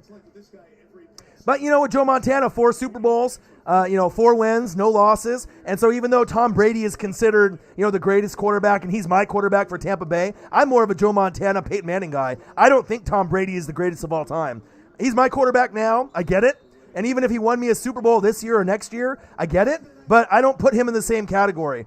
If you cheat and you have scandals, right? You got a little black eye and you got a little star, a little asterisk by your name. I'll never put Joe Montana, and obviously Peyton Manning in the same category as Tom Brady personally. All right, Peyton Manning, you won with 2 different teams, the Colts and the Broncos. It's never been done. The smartest QB of all time, Peyton Manning. Joe Montana, 4 Super Bowls, right? 4 wins, no picks. I mean, it doesn't get any better than that. I'm a Joe Montana guy. I'm a Jerry Rice guy. Like I said, if I wasn't a Tampa Bay fan, I would be a Niner fan based on all the action that I saw. Steve Young was great too. Broncos versus Saints. No surprises. I knew the Saints were going to mollywop them. I mean, if you don't have any QB out there and you have a wide receiver going out there doing it, of course it's going to be tough. Sir Luke, who dat, Nation in the building. Bo Jackson, Franco Harris, Gale Sayers. All great running backs. Yeah, but the Saints, they're the real deal. I mean, like I said, I thought they were going to run the table. The only game that they're going to lose, more than likely, is going to be the Chiefs, and that could be a Super Bowl matchup. So, I mean, if you lose to the Chiefs and you run the table and go, 13-3, 14-2, I mean, it's definitely possible. I don't really see the Saints dropping that many games, but they should be the number 1 seed. Peyton Manning, went out on top for sure. And there's not many players that will be able to win 2 championships with 2 different franchises. But a big reason why Peyton Manning won, if you remember, is because of who? DeMarcus Ware. If they didn't have DeMarcus Ware on the defense, they wouldn't have won. Yeah, they had Von Miller, but DeMarcus Ware really was the X factor with Peyton Manning to help him get that ring. And when they played Seattle, they just got mollywopped. You knew that was going to happen with that Legion of Boom team. 2 more likes to 60, $30 more to 100. We're almost there. Nola boy, T. Royley. So we'll be number 1. Who dat forever? Bo Jackson or Dion? Well, Bo Jackson is built more like a DK Metcalf or an AJ Brown. Dion is built more like a skinnier wide receiver. You know what I mean? A thinner player, more like a Tyreek the Freak Hill. I mean, Bo had the speed, right? And he obviously was deceptively fast for his size. They said back in the day that Bo ran unofficially like a 4.2, 4.3 40, which is like insane. You know what I mean? But he's the only guy to ever, play in an all-star game for baseball or football. I imagine Dion's 40 was probably like 4.3, 4.2, around that same kind of speed. But supposedly Bo ran like one of the fastest 40s of all time when he was at Auburn. But it was like unofficial. You know what I mean? So I don't know. It definitely would be neck and neck. Bo is a lot bigger, so you would think that he would not be able to beat Dion. But maybe off the line, Bo. But over time, maybe Dion. After, you get past like 10 yards, sometimes these guys get that speed, after the initial first 10 yards. We'll see. I don't think anybody can beat the Chiefs, Sir Luke. I mean, the Chiefs are the best team in football. I mean, the Saints D is one of the teams like Pittsburgh that could slow him down, for a couple quarters. But when it comes down to the fourth quarter, no one is better than Patrick Mahomes. So, I mean, we'll see with the Saints and how far they go this season. I think they're great. I think they're the best team in the NFC. Hopefully they get to the NFC Championship game in the Super Bowl, because I know my Bucks are not going to get there. They're not as good as the Saints or the Rams or the Packers, right? You could put us in the same category as the Seahawks or the Cardinals. Some talent, but not all the pieces, right? But the Kansas City Chiefs, I don't think that they're gonna. I don't think they're gonna be losing too many games. Like I said, this is the new dynasty in the NFL. And if the Saints get there, they probably have the best shot against the Chiefs. But in all reality, if you play the Chiefs in the Super Bowl, you're gonna lose. If you end up playing the Titans or the Steelers, you have a better shot to win. So if you're a Saints fan, you're rooting for the Chiefs to lose and not get to the Super Bowl. Because if you play them, you're not going to win. But if you end up playing the Steelers or the Titans, there is a legitimate shot for the Saints to get the title, in my opinion. So, but I think the Chiefs are going to win. I've said it at the beginning of the year that I said, who I thought was going to be good. I told you guys the Cardinals. I told you guys the Rams would be in the playoff hunt. I said the Giants would be better. I told you. About all these teams, and a lot of the predictions that I've been saying have been coming true. But I said at the very beginning of the year, that the Chiefs are going to go back to back and they're going to win the Super Bowl, and I still stand by that. It's the best team in football. You got top 5 coach, you got the best OC in Eric Bieniemy, you got the number 1 quarterback by far, Patrick Mahomes, right? You got Tyreek the Freak Hill, a top 5 wide receiver, the best tight end in football, and and Travis Kelce. So we'll see. We will see. I know, that's crazy. And then think about that A-guy. If you switch Barry Sanders and put him on Dallas Cowboys O-line with Emmett, that number that he would have hit would have been so much higher. It would have been ridiculous.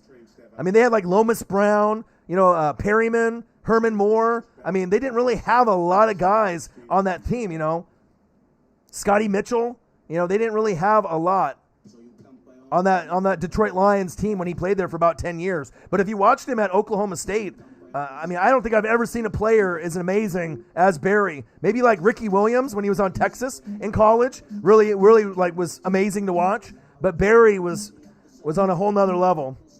That's facts. Beak Justin says, I'm praying for a miracle. Houston Texans making it all the way. Not a chance, right? I love Deshaun Watson, though. I think he's very underrated. I think Deshaun Watson is great, but, losing D-Hop, that was the worst thing you possibly could do. J.J. Watt is gone after this season. Like I said, you got, good for a couple years, winning the division. You're a team that, made the playoffs, but just got beat by a team that was better, like the Chiefs, right? It's going to take a couple years to rebuild because the Colts and the Titans at this point are better. So you're going to have to get a better coach. You're going to have to get a better running back, a better O-line, better wide receivers, a better defense, rebuild for J.J. Watt. And that's just being blatantly honest. You guys had your run, and now you're going to have to rebuild. And then hopefully in a couple years you can win the AFC South again. But at this point, it's the Titans' division to lose. And even the Colts at this point are better than the Texans, just to be all honest. And I think a lot of people will say that too. So, yeah, no one could move like Barry. Barry was just insane. Yeah, on Buffalo. Yeah, that was crazy. Getting like 400 yards in a game and 8 touchdowns. That's fucking insanity. All right, one more like to 60, $30 more to a hundo. We're trying to get to 100 and 100 before the game is over. 3.2 million views and counting. Your boy's grinding. The hardest working YouTuber on planet Earth. Shotgun set. Rajas. Pressure coming. No problem. Easy peasy lemon squeezy. First down, Packers. They make it look so easy out there with Aaron Rodgers out there. One more like to 60, $30 more to a hundo. 3.2 million views, 1,000 videos in the library, 100,000 hours I've dedicated to the channel, and about 100 subs to go to be able to get to 20,000. Magnum DB, appreciate it, my guy. Much love. 100 subs away from 20,000. Once I hit that, I'm going to be able to do a giveaway. NWSF hoodies, right? Some sewn NFL jerseys, some Cash App money. Maybe some video game systems, but it's just a matter of getting these last 100 subs. So if you can share the channel, oh, baby, big first down, move the chains. But if you can share it on your Facebook, Twitter, Instagram, TikTok, whatever, if you can do that, it'll definitely help me get to that number. And I'm going to keep grinding and grinding and grinding because I'm the hardest working YouTuber on planet goddamn Earth. $39.99 NWSF hoodies represent the brand. Cop one for Christmas. Represent your boy. They're comfortable, they look good, and you'll be repping the brand. And that's big facts. Juan Gotti, Mitch sucks. Better than Nick Foles. All right, it's just the Packers are just dominating every level of the game. It's like the Raiders, right, losing to the Falcons, right? The Raiders normally don't play that bad. Just one game. It's like Overreaction Monday when we go to watch, Good Morning Football tomorrow, right? Or when we watch Pat McAfee show. It's Overreaction Monday. Everyone loves to overreact after a big win or a big loss. And that's big facts. Oh, yeah, Matt. And once you get your chain, you're going to be able to rock it. And I actually gave away another white chain to one of my best friends when I saw him on Friday. Dude, they look so good. The whites with the white O, I'm telling you, it's one of the swaggiest chains. All drip, no cap. You are going to be the talk of Hawaii. When people see that fucking Oregon chain with the white O, I'm telling you, that thing looks so good. Make sure you have a couple black Oregon jerseys to match it, or black Oregon T-shirts. It looks good, my guy. I don't think Foles is that much better, to be honest. They're both not good, personally for me, Mitch or Foles. I don't think either one is a starting quarterback for any franchise in the NFL. So, I mean, if Foles is better than Mitch, it's not by a lot, personally. Because if you put Mitchell Trubisky on, like, the Patriots on a better team, you know what I mean? He might be able to elevate his game. It's just like Ryan Tannehill going somewhere else. It's just finding the right place for that particular quarterback. Foles is more of a journeyman. Mitchell Trubisky is more of a true leader. Sometimes he plays bad. You know what I mean? But I think I trust Mitchell Trubisky more than Nick Foles. Nick Foles is like a substitute teacher to me, personally. Yeah, he ended up getting the Super Bowl. I get it. And he played great. But since then, if it's not on the Eagles on a different team, I don't know. I don't think either one is good. Well, they haven't been the same since Kyle Long left. If you notice, once Kyle Long left on the O-line, the Bears have not been the same. Sometimes when you end up losing, certain pieces on the O-line, it's more detrimental than wide receivers, running backs, or quarterbacks. That's big facts. 34-10. Fourth down and 1. Oh, definitely not worthy of the number 2 pick, especially when you could have had guys like Patrick Mahomes in that draft.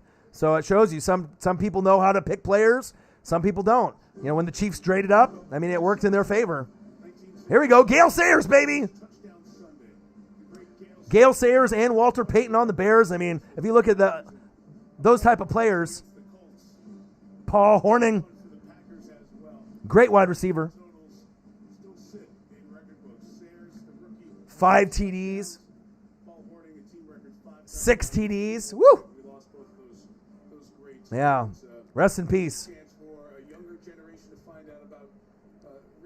Oh, what do you mean? The playoffs? Of course the Bucs are going to get in. We're going to win probably the last 4 games in December. We have an easy schedule. But just because we're 11-5, if we play you guys, we'll probably lose. If we play the Giants, we'll probably lose. I mean, if you stop Rojo, you stop Fournette, you stop Tom Brady. If you stop us and the running game, you win the game. So it's a clear plan. If you got a good D-line and a good defense and you can run the ball, you're going to win the game. So that's why I don't really think that Tampa's that great, personally. Saints, Rams, Packers, those are the top teams. You know what I mean? But even though your record might not be as good as Tampa's, I mean, you guys have the team, you know, and the confidence, even though I have these Hall of Fame players, but if my O-line doesn't play well and I can't run the ball, you're not going to win a game. That's how it goes. If you know football, Mahomes is MVP again, no doubt. No doubt. Not if you look at the touchdowns, the interception ratio, look at everything that he's doing, he's going to win the MVP. And if it's not him, it's Aaron Rodgers. I mean, there's no one else that's even in the consideration. Touchdown Packers! Jamal Williams.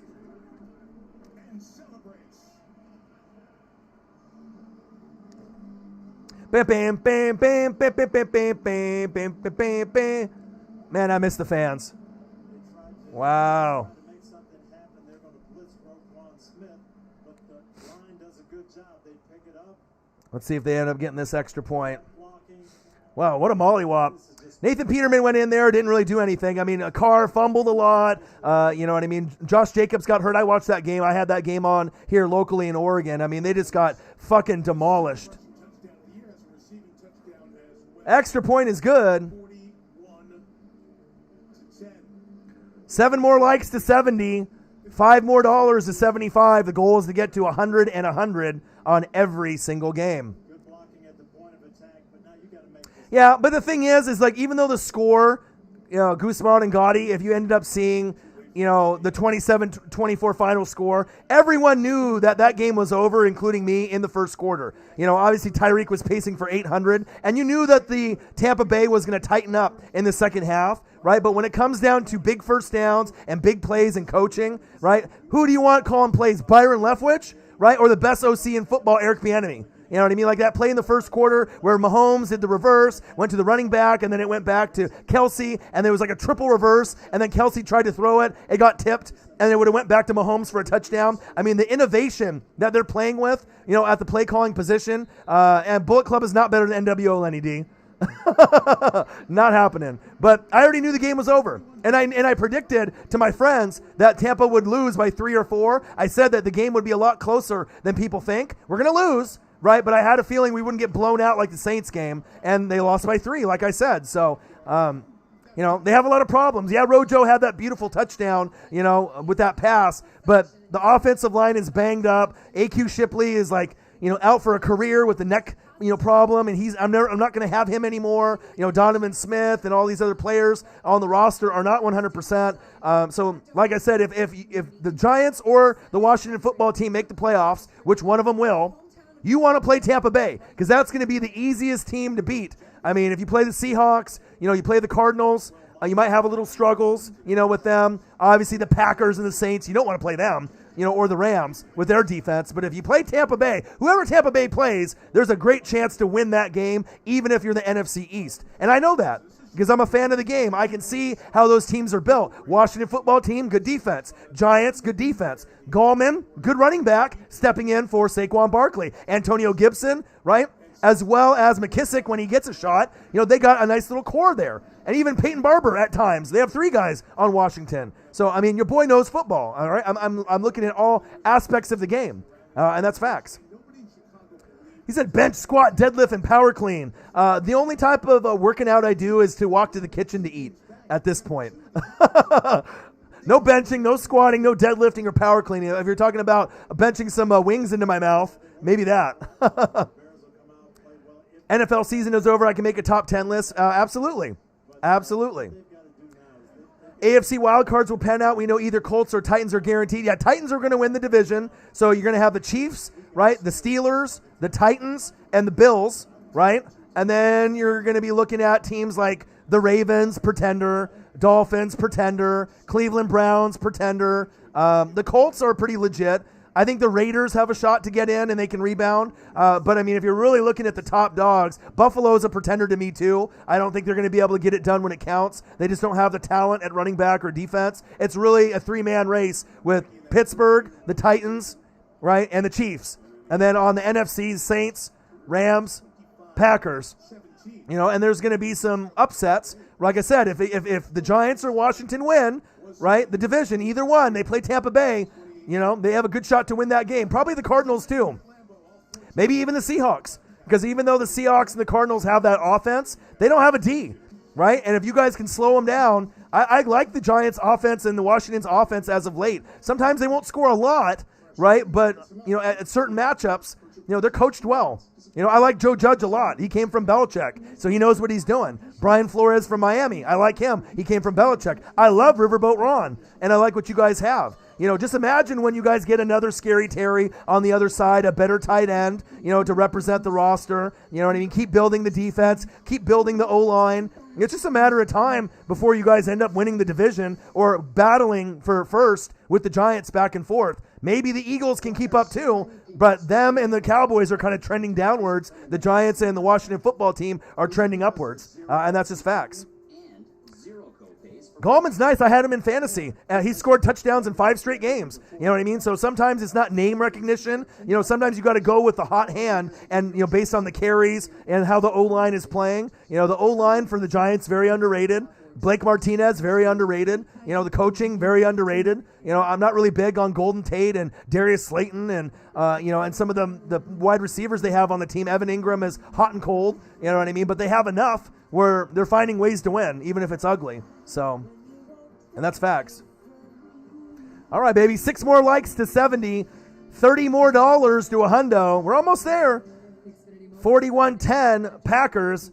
And it shows you. I mean, the Bears have a top 10 team, but when you get a quarterback like Aaron Rodgers, sometimes this happens. And that's why I think this team is, the second or third best team in the NFC. Even if your defense sucks, right? If you can't stop Aaron Rodgers, you're in trouble.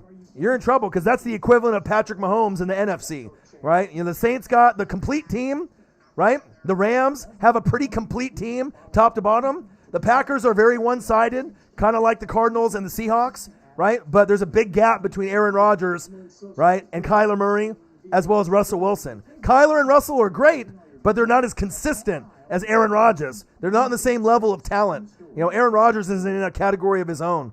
Him and Patrick Mahomes are by far the best in the league, and it's not even close. I know a lot of people wanted to give Russell Wilson that love in the beginning, but it's not how you start a season, it's how you end the season. That's facts. All right, Kip, let me know. Like I said, the Raiders, obviously, you play the Chiefs, almost won, and then you came into that trap game thinking you were going to win that game against Matt Ryan, and that's the problem. Sometimes you overlook a team, they punch you in the mouth, you were really sloppy in that game, a lot of turnovers. First down, Bears. And you could tell with the picks, the fumbles, Jacobs getting injured, everything was going downhill. Waller wasn't getting involved. The defense couldn't stop him. They didn't have Julio. It didn't matter. You know what I mean? Sometimes that happens. It's the NFL. But I'll tell you what. I said that the Raiders were going to make the playoffs in Vegas within the first 3 years, and you still might make it this season. Had a tough schedule. You know what I mean? And people seem to forget, if you play a bad division, like let's say you played the NFC East this year, that's almost 4 wins, or maybe 3 or 4 extra, that instead of playing a team like the NFC West. If you play the NFC West, you could go 0-4. You play the NFC East, you go 4-0. Add 4 wins to what you're at right now, that's a big difference. That could be like getting 11 wins or 7 wins. So, it's going to rotate every season. So we'll see on how it goes. But I love the Raiders. I actually think that their team, I like their team more than the Ravens. I like their team more than the Browns. I like their team more than a lot of these other teams out there. They're kind of on the same level as the Colts.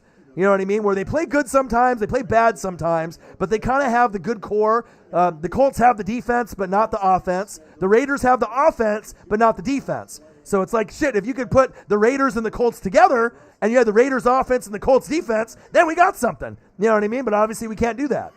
So, but you just need to slowly improve the roster, and, it'll get better and better. But I like the Raiders' future. No cap.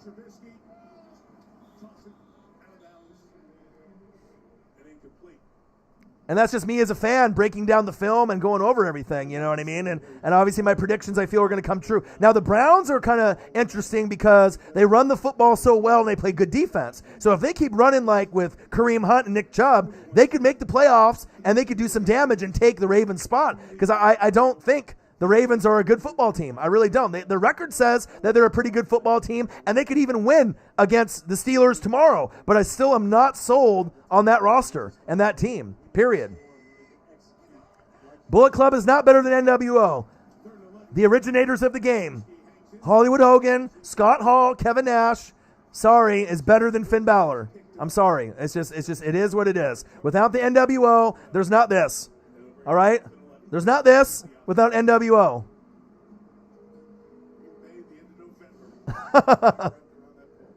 7 more likes to 70. $5 more to 75. Help your boy get to at least 75 and 100 before the game is over. Your boy is grinding, trying to get to 20,000 subscribers. You guys are the best fans on planet Earth. I love you guys. I appreciate you guys very much. And sometimes when the games get a little slow, we can go over questions like that, like top 5, top 10s, what we think about the league, MVP. And with me, I call it right down the middle. If the Bucks suck, you're going to know it. You know what I mean? If you're going to, ask a question about, MVPs, I'm going to give you a straight answer. And I follow all 32 teams, and there's not very many YouTubers or people in social media that cover all 32 in depth and so hardcore like me, because I just love the game. And I love all 32 teams. I love college. I like to be able to break down film, analyze players. That's just something I love to do. Ooh, incomplete. Pittsburgh is tough. I mean, the way you beat Pittsburgh, obviously you have to try to get Big Ben and get sack lunches on them. But how you beat Pittsburgh, right, is you stop their run. Kind of like Tampa Bay. If you can stop James Conner and you get him to like 50 yards instead of 100, you stop Benny Snell, right? You stop them. You get to Big Ben and cause havoc, right? That means Juju, Deontay Johnson, Chase Claypool aren't as effective, and Ebron. The defense is going to get theirs. Special teams, they're going to get good yards. They're going to get pick sixes, fumbles for touchdowns, TJ Watt, Bud Dupree, Minkah Fitzpatrick. I mean, you could argue right now Minkah Fitzpatrick and obviously TJ Watt are the best 2 defensive players on the same team right now. I mean, you can go Aaron Donald and Jalen Ramsey also, right? But if you can stop their run, right, you stop Pittsburgh. And no one's really done it just yet, right? Or you get an offense that can match points with them, like the Chiefs. So I don't think there's a lot of teams that can hang with Pittsburgh. I mean, I think that the Saints could, the Packers could, the Titans could, the Chiefs could, but that might be it.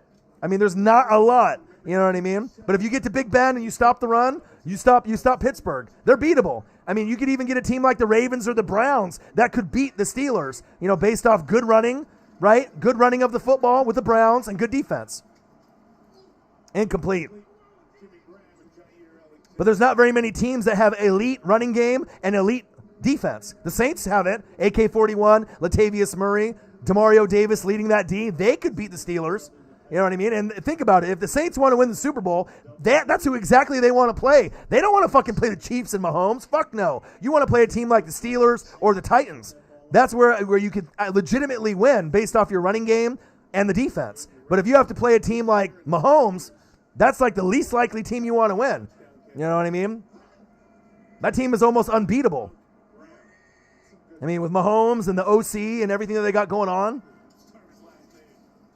First down, Bears. That's why I feel like with Mahomes and the Chiefs, I mean, this is the new dynasty. I mean, if Mahomes is healthy for 15 years, I really do honestly think that they're going to win 3, 4, 5. They could even win 6 championships, maybe even pass Brady. If they can redraft another tight end for Travis Kelce down the road, get another Tyreek the Freak Hill type of player, keep Mahomes healthy, keep drafting O-line, replace Eric Bieniemy with another brilliant talent, get more defensive players to play with Chris Jones, Honey Badger, Frank Clark. I mean, this is the new New England Patriot team with no cheating. And they got a better quarterback in Mahomes. I mean, that's just the straight facts about it. Trubisky. Touchdown, Bears. Better than Nick Foles. He's better. More of a leader. Better thrower of the football.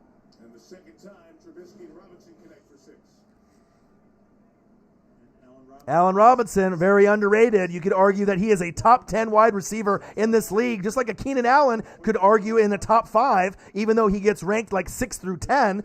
These guys are very underrated, very reliable, great hands, great route running. Everyone likes to just sleep on them, and they like to go for the bigger guys, the Mike Evans, right? The bigger Devontae Adams, the Julios. But if you look at production, these guys are just as productive as those guys.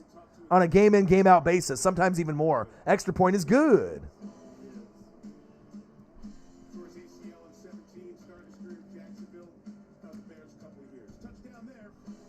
All right, baby. 4117. 7 more likes to 70.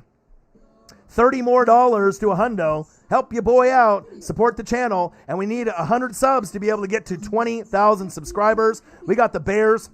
We got the Packers. Live play-by-play and reactions with your boy Ryan and the Northwest Sports Fanatics. Make sure you guys subscribe to the channel. Smash that like button either now or on your way out. Donate to your boy if you can, either on here, patreon.com/NWSF, or GoFundMe.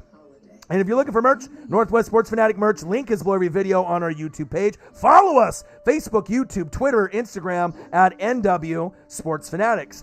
$39.99, black NWSF hoodies. Cop one, support the brand, support your boy. Christmas is just right around the corner. And like I said, we're trying to get to 20,000 subscribers. Jace Olsen Games, go Ducks. What'd it do? Rough loss against the Beavers. But, you know, it is what it is. Our defense got exposed. I can't wait for you to get the Oregon Duck chain as well, my guy. You're the very first winner, you know, of the sweepstakes. And obviously, Collegiate Art Designs is the first sponsor of the Northwest Sports Fanatics. I've gotten opportunities. I've gotten letters. I've gotten emails. I've gotten phone calls from a lot of businesses that want to rep the Northwest Sports Fanatics. And money is great, right? But I'm not going to do it unless I really like what they're offering or what their company is. And with the Oregon Ducks chains, that's something that I already rock to begin with. The owner is sending you a Oregon Ducks chain, brand new, the white version. I can't wait, man. Like I said, I've seen it. I've had it on my neck. They are crazy nice. And it's something you can keep forever. You know, you just got to keep it in good shape. Make sure no one steals it from you. And once you put it on for the very first time, you'll feel like $1 million, my guy. I can't wait for you to get it. I already told the owner about it, and like I said, he's going to send me the tracking number. They'll probably send it out sometime this week. So I imagine in the next couple weeks, you'll get it. Once I get the tracking, I'll be able to forward that to you and email it to you. And then, like I said, hopefully we'll get that to you, before Christmas time. But you are going to be able to get one, 100%. Yeah, we were out of the college playoffs, but I already could tell you that, Rashad. I mean, we almost lost to Stanford, right? We had to come back against Washington State, right? We almost lost to UCLA. It just sucks that we had to lose the Beavers, 2 times out of 14 years. But then if you look at their running back that they had, I mean, I've never seen a running back with that kind of skills that Oregon State had. I mean, it's just crazy. Matt Payton did in the chat right there, Jace. He won a Oregon Ducks chain based off the owner of Collegiate Art Designs, the ones that make the Oregon Ducks chains. He came in the chat during that Oregon Beaver game, right, and said whoever donated the most money in the chat would be eligible to be able to get the Oregon Ducks chain. And then we had Odin's Child donate like $75. We had another amazing donor that donated like $75 in the chat. And then, like I said, they decided that they're not Ducks fans, so I decided that we were going to honor someone that was a big Ducks fan, and that was obviously our boy in the chat, Matt Payton. Jermar Jefferson, what a game that he had against our Ducks. I mean, if we didn't have him put up those kind of yards, 82-yard touchdown in the beginning, 2 TDs, 29 attempts for 226, you knew that the shit was over after that. So, I mean, if you watch college football like your boy, and I'm watching 5, 6, 7 teams,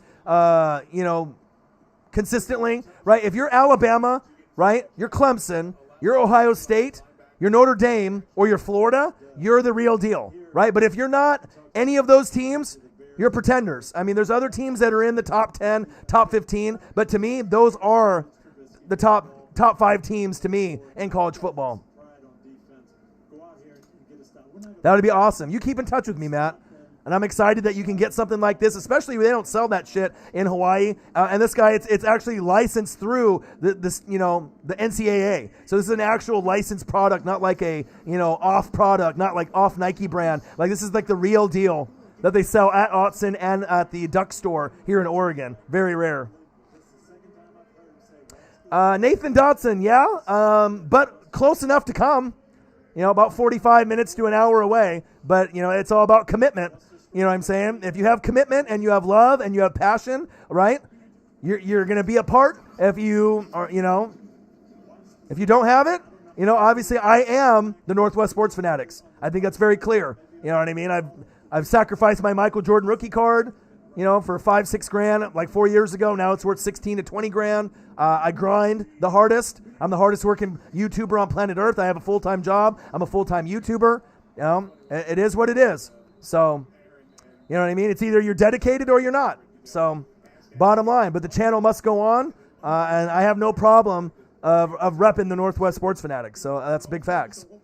So we got the Chicago Bears versus the Green Bay Packers live play-by-play and reactions by the best on fucking YouTube, your boy Ryan, and the Northwest Sports Fanatics. Make sure you guys subscribe to the channel. Smash that like button either now or on your way out. Donate to your boy if you can, either on here, patreon.com/NWSF, or our GoFundMe. And if you're looking for merch, Northwest Sports Fanatic merch, link is below every video on our YouTube page. Follow us, Facebook, YouTube, Twitter, Instagram, NW Sports Fanatics.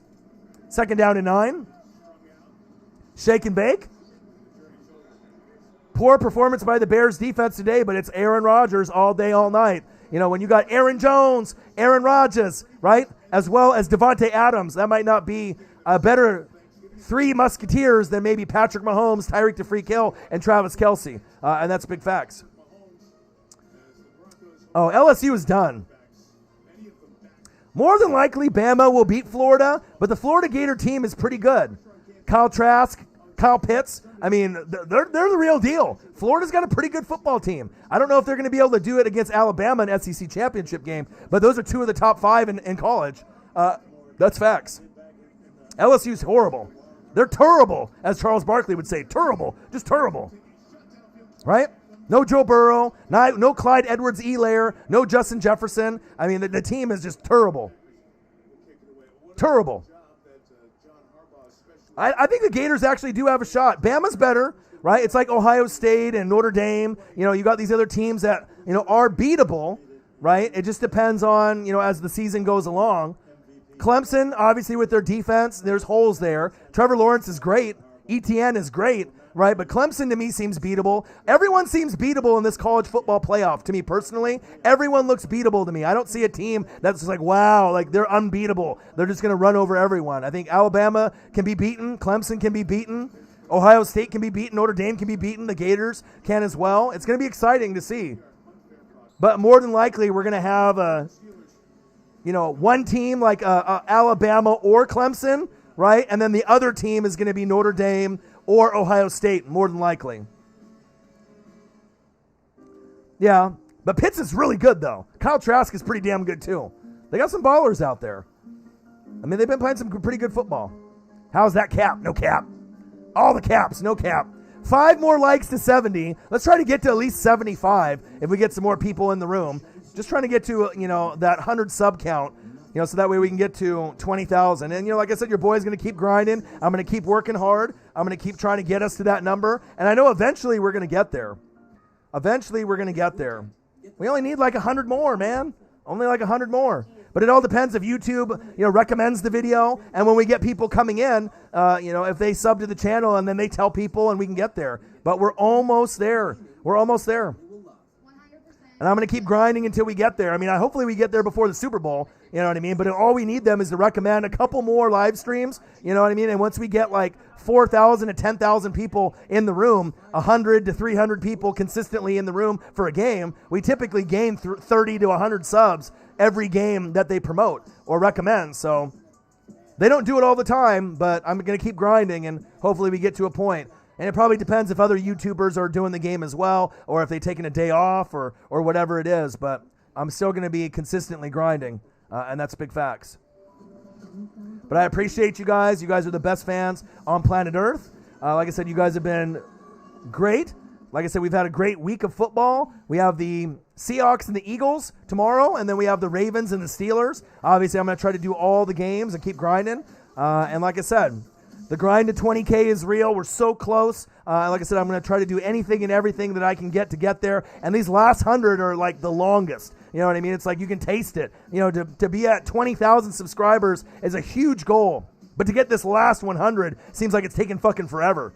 So when we started the season, I think we needed like 700 to get there. So we've made some ground. We've gained like 600 subs, since the beginning of the season, which I feel could have been more. But it's hard to gain subs on YouTube now. You know what I mean? With so many other channels out there competing for the Northwest Sports Fanatics top spot or one of our top spots. But I'm going to keep grinding, man. 117, Green Bay on top of Chicago. First of two meetings between these teams. They would close out. All right, first down and 10, 8:37 left, 4 more likes to 70, $5 more to 75. Let's try to get to at least 75 and 75 before the game's over. Help your boy out. Your boy's grinding, working hard. Jimmy Graham, first down, Bears. But again, 3.2 million views and counting. A lot of hard work from your boy, all right? 1,000 videos in the library. Still grinding, right? 100,000 hours donated to the channel based off my time with a full-time job. That's effort, that's love, that's passion, that's blood, that's sweat, that's tears, that's never giving up, all right?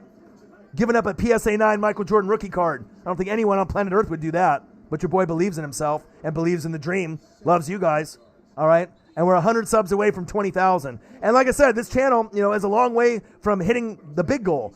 20,000, 25, 30, 50, 100,000, getting that silver button. It's going to take time, but I know eventually we're going to get there. I'm never quitting. So I know with my hard work and dedication and with the love of the fans like you guys are, forever. It's not like you guys are going to, sub to the channel and leave and never come back. So I appreciate you guys very much.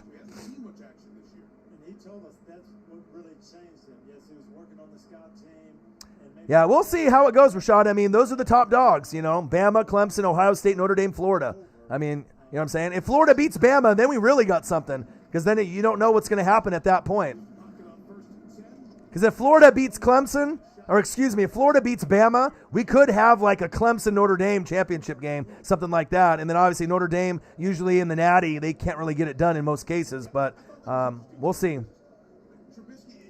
Yeah, Notre Dame obviously is one of those teams, but a lot of times when you're a number 2 team, in the last few years, that's the team that makes the Natty. They may not win it, you know what I mean, but I don't know. All the teams seem beatable to me. There's not really one strong Clemson. There's not really one strong, team. They're like, oh my God, this team is super dominant, like past Bama or Clemson teams. At least that's the feeling that I get from watching them this season. But Notre Dame, obviously, it seems like probably the most beatable team out of the top 5 teams. But anything can happen, man. Anything can happen. But normally when Notre Dame is good, they typically get to the Natty. You know what I mean? They usually don't just end up as the 3rd or 4th team. A lot of times they overachieve towards the end and then get to the big game and lose. You know what I mean? But they usually have these big games where, they'll find a way to get there. But they probably wouldn't have beaten Clemson without Trevor Lawrence. With Trevor Lawrence being out, I mean, that was really the only reason. Trubisky? See where the forward progress is.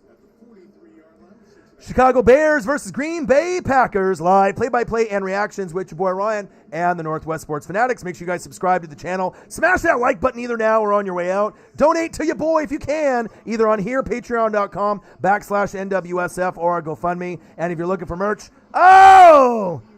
Northwest Sports Fanatic merch. Link is below every video on our YouTube page. Follow us, Facebook, YouTube, Twitter, Instagram, NW Sports Fanatics.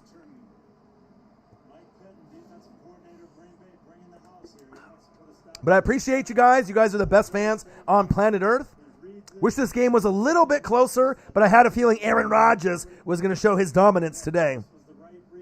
Jesse Gardner says, I'm a Northwest Sports Fanatic for life. I've been trying hard to get you subs. Been telling everyone I know to sub. I've been wearing the hoodie all over town to represent. Gang, I appreciate that. And like I said, this channel is different than any other sports channel. Some people will have the editing. Some people will have, some of the content. Some people have, kind of cringy voices, and maybe they have awesome editing, but I think this channel really has everything, and you're not going to get the coverage of all 32 teams that, like we have here. So the dedication, the passion, the energy, the fans, the Fanatic family are the best. I mean, I've seen other fans on other sports channels, and a lot of them are like little kids, trolls, people, just talking shit. I'm really proud of the group that we have. Every once in a while, we'll get some trolls or some shit talkers that aren't familiar with the channel. But for the most part, we got some really smart, passionate, educated fans, 18 to 50 years old. It's kind of the demographic. And that's exactly what I want. Obviously we'll take younger fans or older fans. But I mean, it's awesome. It's not just hounded by a bunch of little kids talking shit. We actually got some amazing fans of sports in the room. And I appreciate you guys. I love you guys very much. Guzman's a Redskin. Washington football team.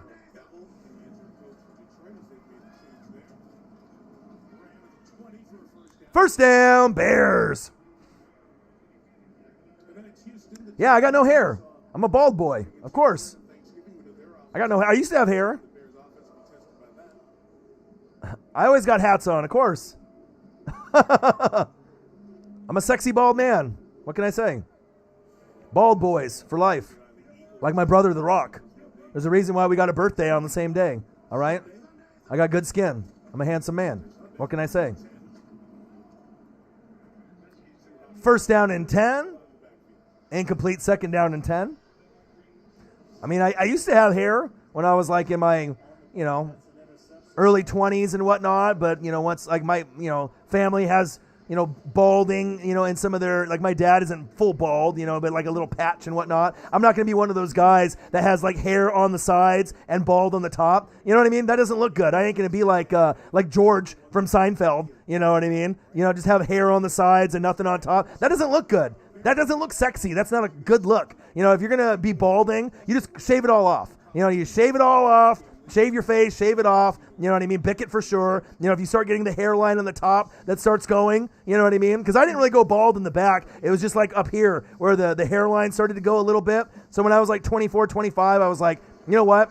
My dad had the little circle in the back that was starting to go. I said, fuck it. If I start losing a little bit, besides like the Asian hair, I used to have like Dragon Ball Z, like crazy Asian hair. Long bangs, I had it slicked back. You know what I mean? I used to have the crazy Asian hair, but like anime hair. But then after that, I just started to shave it, and I've been shaving it ever since. So, but yeah, usually I'll wear the hard hat or the regular hat.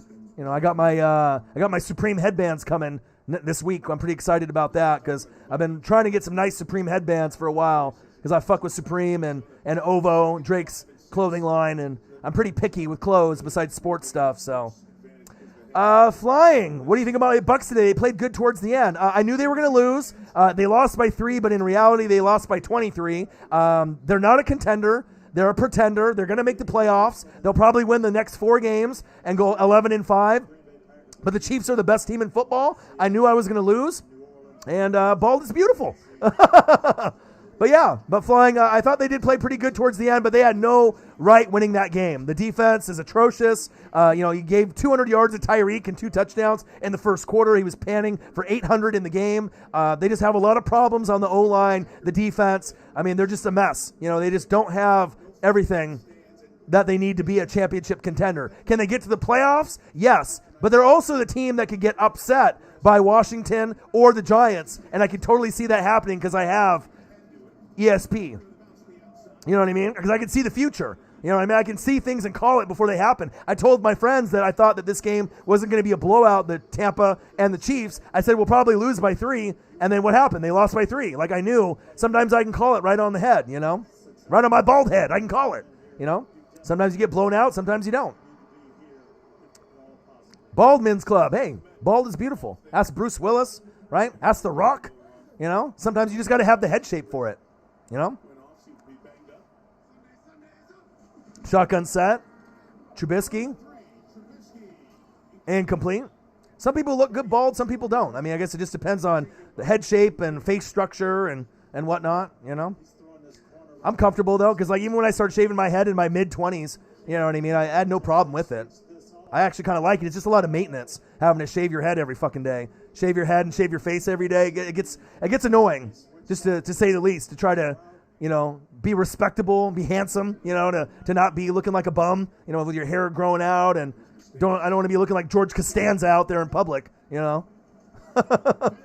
on the sides, nothing on the top. I can't be looking like a bum. I'm Orion. I'm the Northwest Sports Fanatics. Screen pass, blockers downfield, touchdown, Bears. Okay.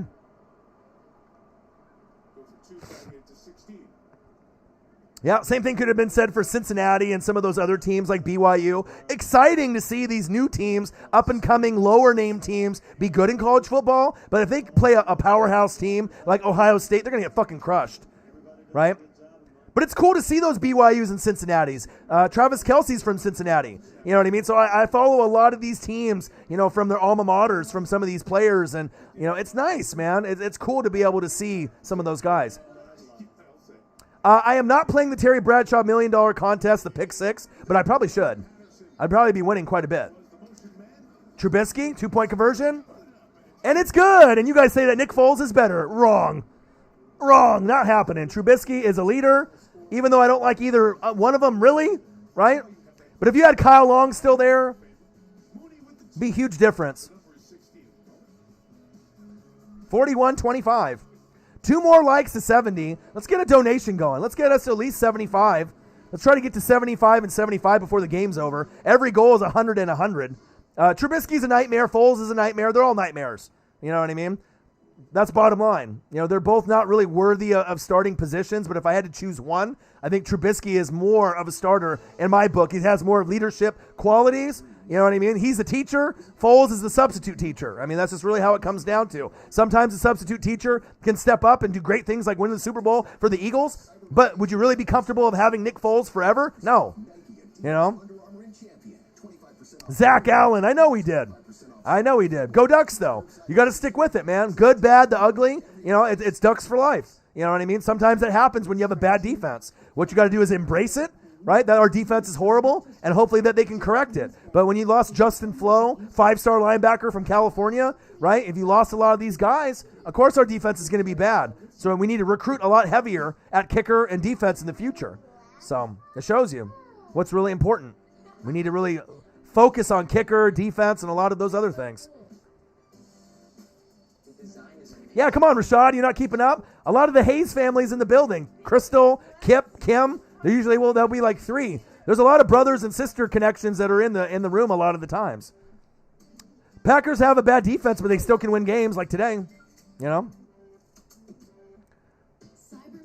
I like our QB, Zach. What's wrong with our QB? Tyler Shuck is the man. It's not his fault. Yeah, he had that one bad pick, but if our defense could have stopped anybody, including the running back, Jamar Jefferson, we would have been fine. It's not Shuck's fault.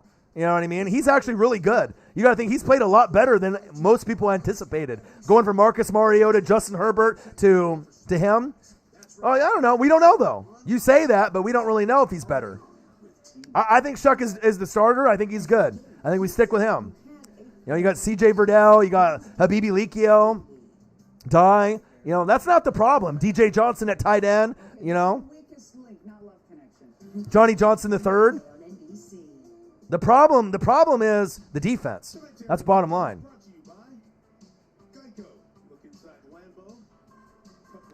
We got Bears, we got Packers live, play-by-play and reactions with your boy Ryan and the Northwest Sports Fanatics. Make sure you guys subscribe to the channel. Smash that like button either now or on your way out.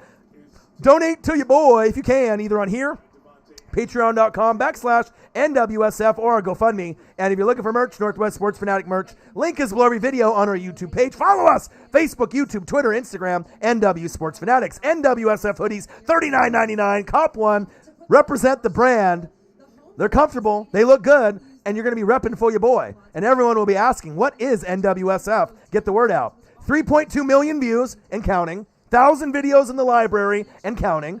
All right? 100,000 hours I've dedicated to the channel. And we're 100 subs away from 20,000. 100 away. All we need is 100 people to sub. And we're at 20,000. And I can start doing the giveaway for NFL jerseys, Cash App money, video games, NFL hats, beanies, T-shirts, all kinds of stuff. But we just need 100 more people to sub. Not a lot. Play action fake. Rogers, God, he's good. Incomplete. One more like to 70. So we need 6 more likes to 75 and $5 more to 75. $30 more to a hundo if we can get there.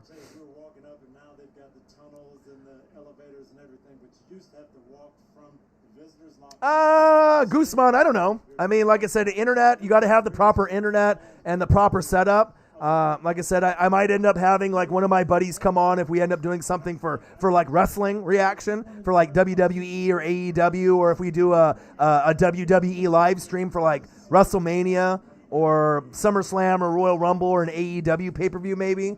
But I mean, maybe one day. You know what I mean? But I'd probably have one of my buddies come on as a live stream person to join me. But, I mean, at this point, I'm probably not going to be doing too many guests. Maybe down the road, possibly. I'm just trying to get into this 20K, my guy. UFC and boxing, I watched the Tyson last night. I saw Jake Paul knock the fuck out of Nate Robinson. That shit was embarrassing. He said, well, I'm representing the NBA and the athletes. He got fucking knocked the fuck out. Fucking Jake Paul fucking knocked his ass to Pluto. All right? And then Tyson and Roy Jones Jr., RJJ was pretty good, but, I mean, no knockouts. And it ended in a draw. It definitely wasn't worth $50. I didn't pay $50 for it. Fucking knocked his ass to goddamn Pluto. Knocked him the fuck out, Debo style. Sleep. He's a whole meme. Jerry Three Feathers, he said, I love my hoodie. Buy one, y'all. I'm telling you, man, the NWSF hoodies are fire. Support your boy.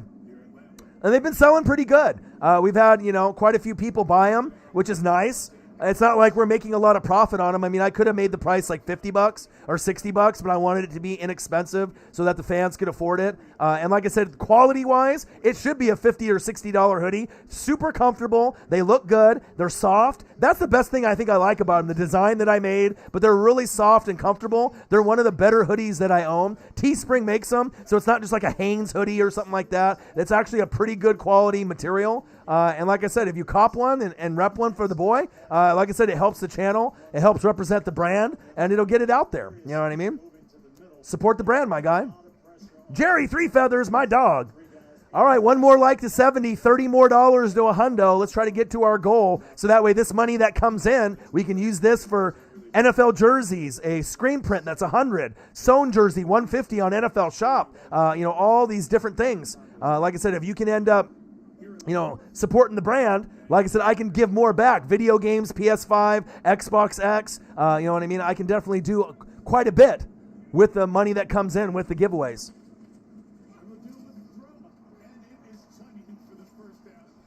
No, Jordan Love is not in. Aaron Rodgers. One more like to 70. $5 more to 75. Got to make it happen, man. This is the best channel on planet Earth, my guy. Shit, if we get Will Smith and Ric Flair to back the channel, we'd be going somewhere. I mean, like I said, we're almost at 20,000, which is a huge accomplishment. Most 70 right there, bang!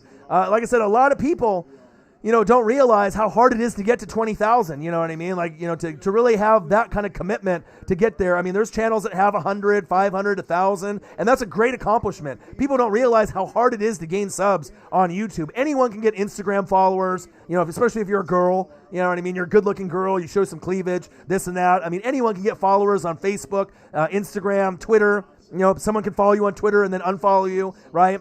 TikTok. But I'm talking about if you want to really find followers that stick with you, YouTube is the hardest on any social media platform is to get followers, subscribers, and have them stay with you. But once they stick with you, they usually keep you. There's not a lot of people that I know that sub to a channel and then unsub unless they're petty. You know what I mean? Or they're just not watching that channel anymore. But most people I know, if you sub to a channel, you stick with it for a long time. So, yeah, tomorrow we got the Eagles and the Seahawks Monday night. I'll be doing it, and then I'll also be doing the Ravens and the Steelers on Tuesday, more than likely. I'm grinding, Randall. I'm trying, man. I'm trying to represent the brand, show people like, if you really believe in something, you keep with it. You keep grinding.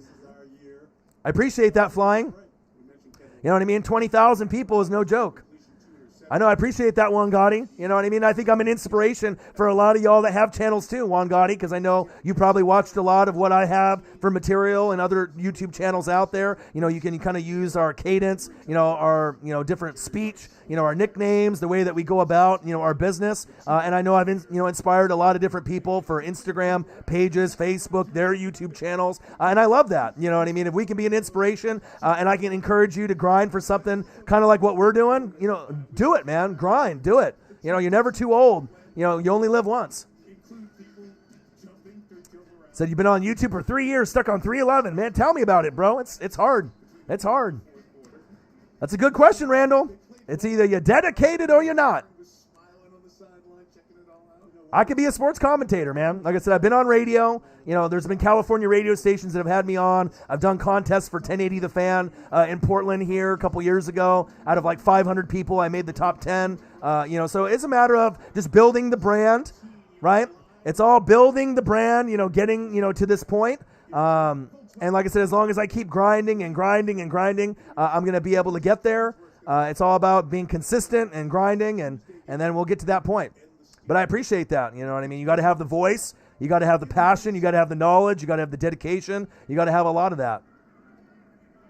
Yeah, Juan Gotti, I mean, it's pretty clear, Randall, you know what I mean? It's either you show up, right, or you don't. You're either dedicated, right, or you're not. I mean, that's really the bottom line, right? You know what I'm saying? Like, the channel must go on. I can't just stop recording. You know what I mean? When, you know, I've invested a lot in the channel, the Jordan Rookie and everything that I've done. You know what I mean? After the Super Bowl ended, right, I went solo and did about 100 videos until football season, right? And it was just me, if you remember, right? So what if I would have just quit the channel, right, after the Super Bowl? Would that been a good for the channel, just to quit altogether and have no videos or reactions or anything, nothing to keep the channel going? That wouldn't have been good, right? So if you get to that point, and I've done like 100 plus videos solo after the Super Bowl, and then we get into the beginning of the season, right? And then you come for a month or two and then stop. I mean, that's on you. So it's pretty clear, man. Bears and Packers getting chippy. 41-25. You know what I'm saying? I can't control someone else's passion, and you know what I mean? If you either love it or you don't. You know what I mean? It's either your dream or it's not. You know what I mean? But I'm the CEO, so that's bottom line, you know what I mean? I'm the one that's grinding, I'm the one that's never quitting, right? I'm the one that has the relationship with the fans. You know what I mean? It's clear.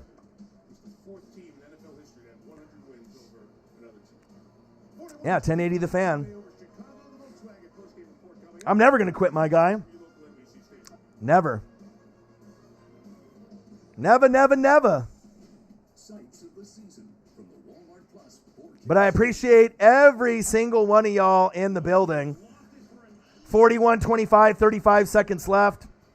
The best on fucking YouTube, your boy Ryan and the Northwest Sports Fanatics. We got 30 more likes to a hundo, $30 more to a hundo. So it looks like we came a little bit short. But if we can even at least get to maybe $5 more, $35 to $30 more left before the game is over would be great. But still 70 and 70 is a good accomplishment. And like I said, I'm the hardest working YouTuber on planet Earth. You know, I got a full-time job doing YouTube full-time, 100 subs away from 20,000. I'm never going to quit. I'm always going to keep grinding. Full-time job, full-time YouTuber, no problem. And the doors are going to open. You know what I mean? It's like, I already know like ESPN and Fox Sports and Good Morning Football, all these networks and people, you know, that are celebrities and football players and people that do commentating, they watch the show from time to time, you know, based off our nicknames and our mannerisms and things that we come up with. You know what I mean? So I want to represent the brand. I don't necessarily want to get sold out for a network, but, you know, if someone comes to call in, you know, obviously I'm going to listen, but I'm going to keep grinding. Matt Payton in the building. It's all good. I'll be here tomorrow. All right, Chris. Great to have you in the building. HTTR, baby. In the building. 30 more likes, $30 more for your boy. Appreciate you guys very much. The best fans on YouTube, the Fanatic family. All right. 3.2 million views and counting. 1,000 videos in the library and counting. 100,000 hours dedicated to the channel. Who does that? If that's not dedication, I don't know what is. All right? And if you're looking for merch, Northwest Sports Fanatic merch, link is below every video on our YouTube page. 100 subs away from 20,000. You sub to the channel, you'll be in the running for an NFL jersey and a lot of other things. Phil says Skip ain't topping me. Bang! $5. Thank you, man. You know what was crazy? That was the first time Skip Bayless has donated to the channel. He's never donated to the channel, ever. And he donated twice today. $5 and $5. That's crazy. For someone that was the troll, the very first big troll of the channel, right? And then ended up finally showing love and dropping $10, you know, in the donation. That's huge. You know what I mean? Because like I know a lot of people, it's tough to, you know, like a video, right? Or sub to a channel, let alone to donate to a channel. but I feel that if any channel is worth donations, it's definitely this one, because the money will be able to go back to the fans. It'll go to people like A Guy who needs it, for him and his mom. So anytime that I work hard, bottom line, it's going to be able to go into the right hands, bottom line, period. 41-25 is the final. We saw the Packers find a way to get it done. Tomorrow is going to be the Eagles and the Seahawks, and then we got the Ravens and the Steelers. I love you guys. I appreciate you guys. A Guy, Jerry Three Feathers, Crystal, Kip, Gotti, all you guys. You guys are the best fans on planet Earth. We did not get to 100 and 100, but at least we got to 70 and 75, which I think is a good, solid number. 41-25 Packers with the final. Aaron Rodgers was fucking unbelievable. Have a good rest of your night. Take care. Be safe. I'll be here tomorrow. You called Skip out on your dono. That's awesome. I appreciate all you guys. I'll keep in touch with all you guys. And then, like I said, I will be recording tomorrow for the Eagles and the Seahawks. I can't wait to do the game. And then we got Ravens and Steelers on Tuesday. So be safe. Enjoy school, work, whatever you got tomorrow. And I appreciate every single one of y'all that donated. Smash the like button, right? And it supported the channel. We only need a few more subs, about 100 to be able to get there. Phil, thank you for the $5, and everyone else that has donated. You guys are the best fans on planet Earth. And I got one question for you. Who talk sports like us? Your boy Ryan, the Northwest Sports Fanatics. And I'm out. Peace. Love you guys.